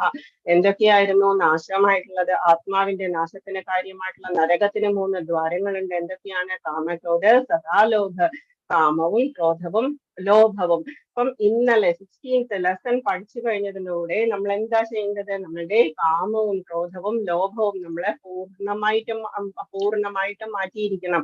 എന്തുകൊണ്ടാണ്? എന്നാൽ മാത്രമേ നമുക്ക് കൃഷ്ണനോട് നമ്മള് നീതി പുലർത്തി എന്ന് പറയാൻ പറ്റുള്ളൂ. ഭഗവത്ഗീത പഠിച്ചു കഴിഞ്ഞാൽ നമ്മൾ എന്താ ചെയ്യേണ്ടത്? നമുക്ക് ഒന്നിലും ഒരു മെറ്റീരിയൽ ആയിട്ടുള്ള ഒരു കാര്യത്തിലും നമുക്ക് ആസക്തി പാടില്ല, ക്രോധം പാടില്ല. നമ്മളുടെ കുട്ടികളോട് പോലും നമ്മൾ ഫേക്ക് ആയിട്ടുള്ള ദേഷ്യം മാത്രമേ കാണിക്കാൻ പാടുള്ളൂ. യശോദമ്മ കൃഷ്ണനോട് കാണിച്ചതുപോലെയുള്ള ദേഷ്യം മാത്രമേ കാണിക്കാനുള്ള അർഹത നമുക്കുള്ളൂ. അതല്ലെങ്കിൽ ഹിരണ്യകശിപുവിനെ പോലെ പ്രഹ്ലാദനെ ദ്രോഹിച്ചതിലൂടെ കിട്ടിയ മരണശിക്ഷ എന്ന് പറയുന്നത് വളരെയധികം ഭീകരമായിരുന്നു. നരഹരിയുടെ കൈകൊണ്ട് മരിക്കുക എന്ന് പറയുന്നത് പരമഭാഗ്യമാണെങ്കിൽ പോലും ഹിരണ്യകശിപുവിന് അത് വളരെ കഷ്ടതരമായിരുന്നു. അപ്പൊ അതുപോലെയാണ് നമ്മളുടെ അതുകൊണ്ട് നമ്മൾ എന്താ ചെയ്യേണ്ടത്? നമ്മള് ഈ പറഞ്ഞ കാര്യങ്ങളൊക്കെ നമ്മൾ ചെയ്യുക. അർജുന ഉവാച യേ ശാസ്ത്ര വിധിമുത്സൃജ്യ യജന്തേ ശ്രദ്ധയാൻവിതാ തേഷാം നിഷ്ഠാതുകാ കൃഷ്ണ തത്വമഹോ രജസ്തമഃ. അപ്പം നമ്മള് കാമം, ക്രോധം, ലോഭം എന്നുള്ളത് ഇത്രയും ത്യജിക്കുക. യാതൊരു കറപ്ഷനും പാടില്ല. നമ്മൾ ചെയ്യുന്ന വർക്കിലോ നമ്മൾ ചെയ്യുന്ന കാര്യങ്ങളിലോ ലോഭം എന്ന് പറയുന്നത് നമ്മളെ ബാധിക്കരുത്. ഇനിയും വേണം എന്ന് പറയുന്നത്, ഷോപ്പിംഗ് ക്രേസ്, അതുപോലെയുള്ള ആവശ്യമില്ലാത്ത കാര്യങ്ങളൊക്കെ നമ്മൾ അവോയ്ഡ് ചെയ്യുക. നമ്മൾ സ്വന്തം ബുദ്ധി കൊണ്ട് മറ്റുള്ളവരെ കൂടി നമ്മൾ മാറ്റാൻ ശ്രമിക്കുക. ഡിബേറ്റ് ചെയ്യുന്നിടത്ത് നമ്മൾ ഒന്നും സംസാരിക്കാൻ പോകരുത്. ആവശ്യമില്ലാത്ത കാര്യങ്ങൾ, നമ്മളുടെ ധർമ്മഗ്രന്ഥങ്ങളെ പറ്റിയോ ആരെങ്കിലും കളിയാക്കിയോ ഒക്കെ പറയുകയാണെങ്കിൽ നമ്മൾ അവരോട് ആവശ്യമില്ലാതെ നമ്മൾ ഡിബേറ്റ് ചെയ്യാനൊന്നും പോകരുത്. പറയാം, നമ്മളുടെ പോയിന്റ്സ് കറക്റ്റ് ആയിട്ട് നമുക്ക് പറയാം, പക്ഷെ തർക്കിക്കാൻ പോകരുത്. അർജുന ഉവാച യേ ശാസ്ത്ര വിധിമുത്സൃജ്യ യജന്തേ ശ്രദ്ധയാൻവിതാ തേഷാം നിഷ്ഠാതുകാ കൃഷ്ണ തത്വമഹോ രജസ്തമഃ. അർജുനൻ എന്താ ചോദിക്കുന്നത്? 17th ലെസണില്, അല്ലയോ കൃഷ്ണ, ശാസ്ത്രവിധികളെ ഒന്നും പിന്തുടരാതെ തങ്ങളുടെ സ്വന്തം ഭാവനയനുസരിച്ച് ആരാധന ചെയ്യുന്നവരുടെ സ്ഥിതി എന്താണ് എന്ന് വെച്ചാൽ, ആരെങ്കിലും പറഞ്ഞതനുസരിച്ച്, ഇപ്പം ആരെങ്കിലും പറയും നമ്മളോട് എന്തെങ്കിലും സാധിക്കണമെങ്കിൽ ഇവിടെ പോയിക്കോളൂ, അവിടെ പോയിക്കോളൂ എന്നൊക്കെ നമ്മളോട് പറയും. പക്ഷേ നമുക്കറിയുമോ അവിടുത്തെ കാര്യങ്ങളൊക്കെ? നമ്മൾക്ക് അറിയില്ല. നമ്മളുടെ എന്താണ് ധർമ്മമാണെങ്കിലോ നമ്മൾക്കത് പാപം തന്നെ ആയിരിക്കും ബാധിക്കുക. സ്വധർമ്മോ നിധനം ശ്രേയ പരധർമാൻ ഭയാവഹ. ഒരിക്കലും നമ്മുടെ ധർമ്മം വിട്ട് ഒരു കളിയും കളിക്കരുത്. ആരെന്ത് പറഞ്ഞാലും നമ്മൾക്ക് കൃഷ്ണനോട് ഭക്തിയുണ്ട്. കൃഷ്ണൻ എന്തൊക്കെയാ പറഞ്ഞിരിക്കുന്നത് നമുക്കറിയാം. ഭഗവത്ഗീത പഠിച്ചിട്ടുള്ളവർക്ക് നന്നായിട്ട് ഭഗവാനെ മനസ്സിലായിട്ടുണ്ട്. അപ്പം അതുകൊണ്ട് അങ്ങനെ വേദവിധി പ്രകാരമല്ലാതെ ആരാധന ചെയ്യുന്നവരുടെ സ്ഥിതി എന്താണ്? സത്വരജസ്തമോ ഗുണങ്ങളിൽ എന്താണ് അവരിൽ കാണപ്പെടുന്നത്? സത്വാനുരൂപ സർവസ്യ ശ്രദ്ധാ ഭവതി ഭാരത ശ്രദ്ധാമയോയം പുരുഷോ യോയ ശ്രദ്ധസ ഏവ സഹ. വ്യത്യസ്തമായ പ്രകൃതി ഗുണങ്ങളിൽ സ്ഥിതി ചെയ്യുന്നതിനനുസരിച്ച് അല്ലയോ ഭരതശ്രേഷ്ഠ, ഓരോ വ്യക്തിയും ഓരോ തരത്തിലുള്ള വിശ്വാസത്തെ വളർത്തിയെടുക്കുന്നു. ജനിച്ചു വളർന്ന സിറ്റുവേഷൻസ്, അല്ലെങ്കിൽ കഴിഞ്ഞ ജന്മം ബോഡി എങ്ങനെയാണ് ത്യജിച്ചത്, ഏത് ഗുണത്തിലായിരുന്നു, ആ ഗുണത്തിന്റെ കണ്ടിന്യൂറ്റി ആയിരിക്കും ഈ ജന്മത്തിൽ നമുക്ക് കിട്ടുക. ചിലവരൊക്കെ നമ്മൾ കണ്ടിട്ടില്ലേ, നന്നായിട്ട് പാട്ട് പാടും കുഞ്ഞായിരിക്കുന്ന സമയത്ത് തന്നെ. അങ്ങനെയുള്ള പ്രോഡിജി ഒക്കെ ഇതാണ് പണ്ടത്തെ കഴിഞ്ഞ ജന്മത്തിന്റെ പിന്തുടർച്ചയായിട്ട് വരുന്നതായിരിക്കും. അതുപോലെ തന്നെയായിരിക്കും തെമ്മാടിയായിട്ട് ഉണ്ടാവുന്ന ഒരു കുഞ്ഞ്. അച്ഛനും അമ്മയും ചിലപ്പോൾ സാത്വികരായിരിക്കും, പക്ഷെ കുഞ്ഞ് ചിലപ്പോൾ വളരെ ആങ്കർ ഒക്കെ കൂടുതലുള്ള ടൈപ്പ്, സ്റ്റബേൺ ക്യാരക്ടർ ഒക്കെ, അറഗന്റ് എന്നൊക്കെ പറയുന്നത് പോലെയാണെങ്കിൽ അത് കഴിഞ്ഞ ജന്മത്തിന്റെ തുടർച്ചയാണ്. അപ്പം അതുപോലെ ഓരോ തരത്തിലുള്ള വിശ്വാസത്തെ ഓരോരുത്തരും വളരുന്നതനുസരിച്ച് വളർത്തിയെടുക്കുന്നു. താൻ ആർജിച്ച ഗുണങ്ങൾക്കനുസരിച്ച് ജീവസത്തകളെ ഓരോ പ്രത്യേക വിശ്വാസമുള്ളവരെന്ന് പറയപ്പെടുന്നു. ഓരോരുത്തരും അവരവർ ജനിച്ചു വളർന്ന അവസ്ഥ അല്ലെങ്കിൽ കഴിഞ്ഞ ജന്മത്തിന്റെ പിന്തുടർച്ച എന്ന് പറയുന്നത് അനുസരിച്ച് ഓരോന്നിലായിരിക്കും ആരാധന നടത്തുക. നമ്മള് യജ്ഞം എന്ന് പറയുന്നതും ആഹാരം എന്ന് പറയുന്നതും തപസ് എന്ന് പറയുന്നതും ദാനം എന്ന് പറയുന്ന 4 കാര്യങ്ങളാണ് നമ്മൾ ഇതിൽ ഡിസ്കസ് ചെയ്യുക. യജന്തേ സാത്വിക ദേവാൻ യക്ഷരക്ഷാംസി രാജസ പ്രേതാൻ ഭൂതഗണാംശ്ചാന്യേ യജന്തേ താമസാ ജന. സാത്വികരായിട്ടുള്ള ജനങ്ങൾ ദേവന്മാരെ പൂജിക്കും. ദേവന്മാരെ ആരെ വേണമെങ്കിലും ഡെമി ഗോഡ്സ് എന്ന് പറയുന്നത് ഭഗവാന്റെ റെപ്രസെന്റേറ്റീവ്സ് ആണ്. ജസ്റ്റ് നമ്മൾ എല്ലാവരെയും മാനിക്കുക. എല്ലാം നമ്മൾ ഇതുവരെ ചെയ്തു വന്നിട്ടുള്ളതോ നമഃശിവായ ജപിക്കുന്നവരുണ്ടാവും, അതല്ലെങ്കിൽ വേറെ എന്തും ജപിക്കുന്നവരുണ്ടാവും, എല്ലാം ചെയ്തോളുക. പക്ഷെ ലാസ്റ്റ് നമ്മൾ വിചാരിക്കുക ഭഗവാനാണ് എല്ലാം, കൃഷ്ണനാണ് ഒക്കെ എന്ന് പറഞ്ഞ് സറണ്ടർ ചെയ്യുക ഭഗവാനിൽ മാത്രം. അതാണ് ഭഗവാൻ ഇഷ്ടം എന്ന് പറയുന്നത്. നമേ ഭക്ത പ്രണശ്യതി ഭഗവാൻ പറയുന്നുണ്ട്.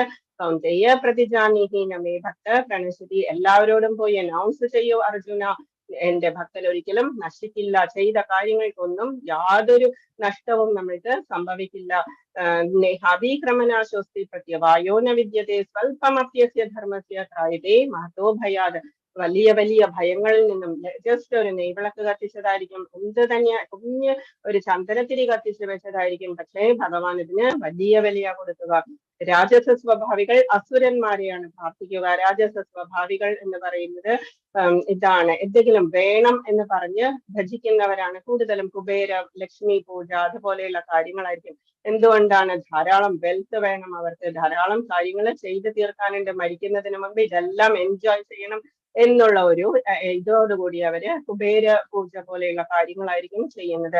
തമോ ഗുണപ്രധാനികൾ ഭൂതപ്രേതങ്ങളെയും ആരാധിക്കുന്നു. രാത്രി സമയത്തുള്ള കാര്യങ്ങൾ, കൂടോത്രം പോലെയുള്ളത്, മന്ത്രവാദം പോലെയുള്ളത്, മറ്റുള്ളവരെ ദ്രോഹിക്കുക എന്ന മനസ്സോടുകൂടിയായിരിക്കും ഇവരിതെല്ലാം ചെയ്യുന്നത്. അതല്ലാതെ ഇപ്പം ഹിരണ്യകശിപു ചെയ്ത തപസ്സാണെങ്കിൽ കൂടി എന്താണ് എനിക്ക് നന്നാവണം എന്നുദ്ദേശിച്ചല്ല അയാൾ വരം ചെയ്ത് വാങ്ങിച്ചതും തപസ് ചെയ്തതും. എന്താ ഉദ്ദേശിക്കുന്നത്? ശത്രുക്കളെ നശിക്കണം എന്നുള്ളത്. ശത്രു സംഹാര പൂജ എന്നൊക്കെ പറഞ്ഞ് എല്ലായിടത്തും കാണാമല്ലോ നമുക്ക്. തമോ ഗുണ പ്രധാനികളായിട്ടുള്ള ആളുകളാണ് ഇങ്ങനെയുള്ള കാര്യങ്ങളൊക്കെ പോയി ചെയ്യുക. 17.5 and 6 പറയുന്നു, കാമം, ആസക്തി എന്നിവയാൽ പ്രേരിതരായി അഹംഭാവത്തോടുകൂടി സ്വശരീരത്തിലെ ഭൗതിക മൂലകങ്ങളെയും ശരീരത്തിൽ കുടികൊള്ളുന്ന പരമാത്മാവിനെ തന്നെയും ദ്രോഹിച്ചുകൊണ്ട് ശാസ്ത്ര നിർദ്ദിഷ്ടമല്ലാത്ത കഠിന തപസ് അനുഷ്ഠിക്കുന്ന വിധികൾ അസുരന്മാരാണ്. നമ്മളിൽ തന്നെ അസുര സ്വഭാവമുള്ളവരുണ്ടാവും. വളരെ ടഫായിട്ടുള്ള കാര്യങ്ങളൊക്കെ വളരെ നിർജ്ജല ഒക്കെ നമ്മൾക്ക് ചെയ്യാൻ പറ്റില്ല എന്നുണ്ടെങ്കിൽ നമ്മൾ അതിനൊന്നും നമ്മൾ പുറപ്പെടരുത്. ഭഗവാൻ അതിന് ശരീരത്തെ ഉപദ്രവിക്കരുത് എന്ന് പറഞ്ഞിരിക്കുന്നത്. കർഷയന്ത ശരീരസ്ഥം എന്ന് പറഞ്ഞിട്ടുണ്ട്. കർഷയന്ത ശരീരസ്ഥം എന്ന് പറഞ്ഞാൽ നമ്മളുടെ ശരീരത്തെ ആവശ്യമില്ലാതെ ഉപദ്രവിക്കരുത്. മെഡിസിൻസ് ഒക്കെ കഴിക്കുന്നുണ്ട്, അതല്ലെങ്കിൽ പ്രഗ്നൻസി പീരീഡ് ആണ്, പ്രായമായവർക്ക് വേറെ എന്തെല്ലാം കഷ്ടപ്പാടുകൾ ഉണ്ടാവും. അങ്ങനെയുള്ളവരൊന്നും കഷ്ടപ്പാടുകൾ ചെയ്തുകൊണ്ടുള്ള വ്രതങ്ങളൊന്നും ചെയ്യാൻ പാടില്ല. അപ്പം എന്താണ്? കാമം, ആസക്തി എന്നിവയാൽ പ്രേരിതരായി അഹംഭാവത്തോടുകൂടി സ്വശരീരത്തിലെ ഭൗതിക മൂലകങ്ങളെയും സ്വശരീരത്തെ പോലും മാനിക്കാതെ, ഉള്ളിലുള്ള പരമാത്മാവിനെ മാനിക്കാതെ നമ്മൾ എന്തെങ്കിലുമൊക്കെ വ്രതങ്ങളൊക്കെ ചെയ്യുന്നുണ്ട് എന്നുണ്ടെങ്കിൽ, ഇതുപോലെയുള്ള കാര്യങ്ങളൊക്കെ ചെയ്യുന്നുണ്ട് എന്നുണ്ടെങ്കിൽ അവരെ അസുരന്മാർ എന്ന് ഭഗവാൻ പറയുന്നത്. അർജുനൻ ചോദിച്ചതിന് ആൻസർ ആണ് ഭഗവാൻ ഇത് പറയുന്നത്. അവരെ ഏത് തരത്തിലാണ് എന്ന് അർജുനൻ ചോദിച്ചിരിക്കുന്നു. 17.7 പറയുന്നു, ആഹാരസ്വപി സർവസ്യ. ആഹാരത്തെ പറ്റിയാണ് നമ്മൾ ആദ്യം ഡിസ്കസ് ചെയ്യുന്നത്. ആഹാരസ്വപി സർവസ്യ ത്രിവിധോ ഭവതി പ്രിയഃ യജ്ഞസ്തപഃ സദാദാനം തേഷാം ഭേദമിമം ശൃണു. മനുഷ്യർക്ക് ഭക്ഷണ വിഷയത്തിൽ പോലും ഇഷ്ടാനിഷ്ടങ്ങൾ ഭൗതിക പ്രകൃതിയുടെ ത്രിഗുണങ്ങൾക്കനുസരിച്ചിട്ടായിരിക്കും. നമ്മൾ സാത്വികരാണെങ്കിൽ നമ്മൾ പൂജയ്ക്കൊക്കെ വെക്കുന്ന തരത്തിലുള്ള സാത്വിക ഫുഡായിരിക്കും നമ്മൾ കഴിക്കുക. രജസാണെങ്കിലോ നമ്മൾ വളരെ ഹോട്ട് ആയിട്ടുള്ളതും ചില്ലി ഫാസ്റ്റ് ഫുഡൊക്കെ ആയിരിക്കും, ചീത്തയായ ഫുഡൊക്കെ ആയിരിക്കും നമ്മൾ തപോ ഗുണത്തിലുള്ളവർ തമോ ഗുണത്തിലുള്ളവര് ചെയ്യുക. യജ്ഞങ്ങൾ, തപസ്, ദാനം എന്നിവയുടെ കാര്യത്തിലും അങ്ങനെ തന്നെ. അപ്പം നമ്മൾ എന്തൊക്കെയാ ഡിസ്കസ് ചെയ്യുക? ആഹാരം, യജ്ഞം. യജ്ഞം എന്ന് പറഞ്ഞാൽ നമ്മുടെ ആരാധന, പിന്നെ തപസ്, പിന്നെ ദാനം. 4 കാര്യങ്ങളാണ് നമ്മൾ പറയാൻ പോകുന്നത്, ഭഗവാൻ പറയാൻ പോകുന്നത്. ഈ ശ്ലോകമാണ് ഞാൻ എൻ്റെ ടീച്ചേഴ്സ് ട്രെയിനിങ്ങിന്റെ സമയത്ത് പ്രസന്റ് ചെയ്തത്. പ്രസന്റേഷൻ എൻ്റെ ഇതായിരുന്നു. ആയുസത്വ ബലാരോഗ്യ സുഖപ്രീതി വിവർധന രസ്യ സ്നിഗ്ധ സ്ഥിര ഹൃദയ ആഹാര സാത്വിക പ്രിയ. എന്തൊക്കെയാണ് സാത്വികർക്ക് ഇഷ്ടം? ആയു, സത്വ, ബലാരോഗ്യ, ദീർഘായുസ്സും നിലനിൽപ്പിനെ തന്നെ ശുദ്ധീകരിക്കുന്നതും ബലാരോഗ്യ ബലവും ആരോഗ്യവും നൽകുന്നതും സുഖപ്രീതി വിവർധന സുഖവും പ്രീതിയും സന്തോഷവും എല്ലാം തരുന്നതും രസ്യ സ്നിഗ്ധ സ്ഥിര ഹൃദയ ജ്യൂസി ആയിട്ടുള്ളതും ഓയിലി കുറച്ചെങ്കിലും ഓയിലി ആയിട്ടുള്ളതും ആസ്വാദ്യവുമായിട്ടുള്ളതും ആഹാരമായിരിക്കും സാത്വിക സ്വഭാവികൾക്ക് ഇഷ്ടം. ഇങ്ങനെയുള്ള ഫുഡാണ് നമ്മളെ മിൽക്ക്, ധാന്യങ്ങള്, പച്ചക്കറികള് അതെല്ലാം കൊണ്ടുണ്ടാക്കുന്നതും സ്വീറ്റ്സ്, മിൽക്ക് കൊണ്ടുണ്ടാക്കുന്നതും തൈര് അതുപോലെയുള്ളതും യോഗട്ട് അതൊക്കെ പിന്നെ ഫ്രൂട്ട്സ് ഇതൊക്കെ ആയിരിക്കും ഇതില് സാത്വിക സ്വഭാവികൾക്ക് ഇഷ്ടം. അധികം മസാലയൊന്നും ഇടാത്തതും ഗാർലിക് ഒന്നും യൂസ് ചെയ്യാത്തതും ഓണിയൻ ഗാർലിക് പോലെയുള്ള കാര്യങ്ങൾ യൂസ് ചെയ്യാത്തത് അതൊക്കെയാണ് സാത്വിക സ്വഭാവമുള്ളവർക്ക് ഇഷ്ടം.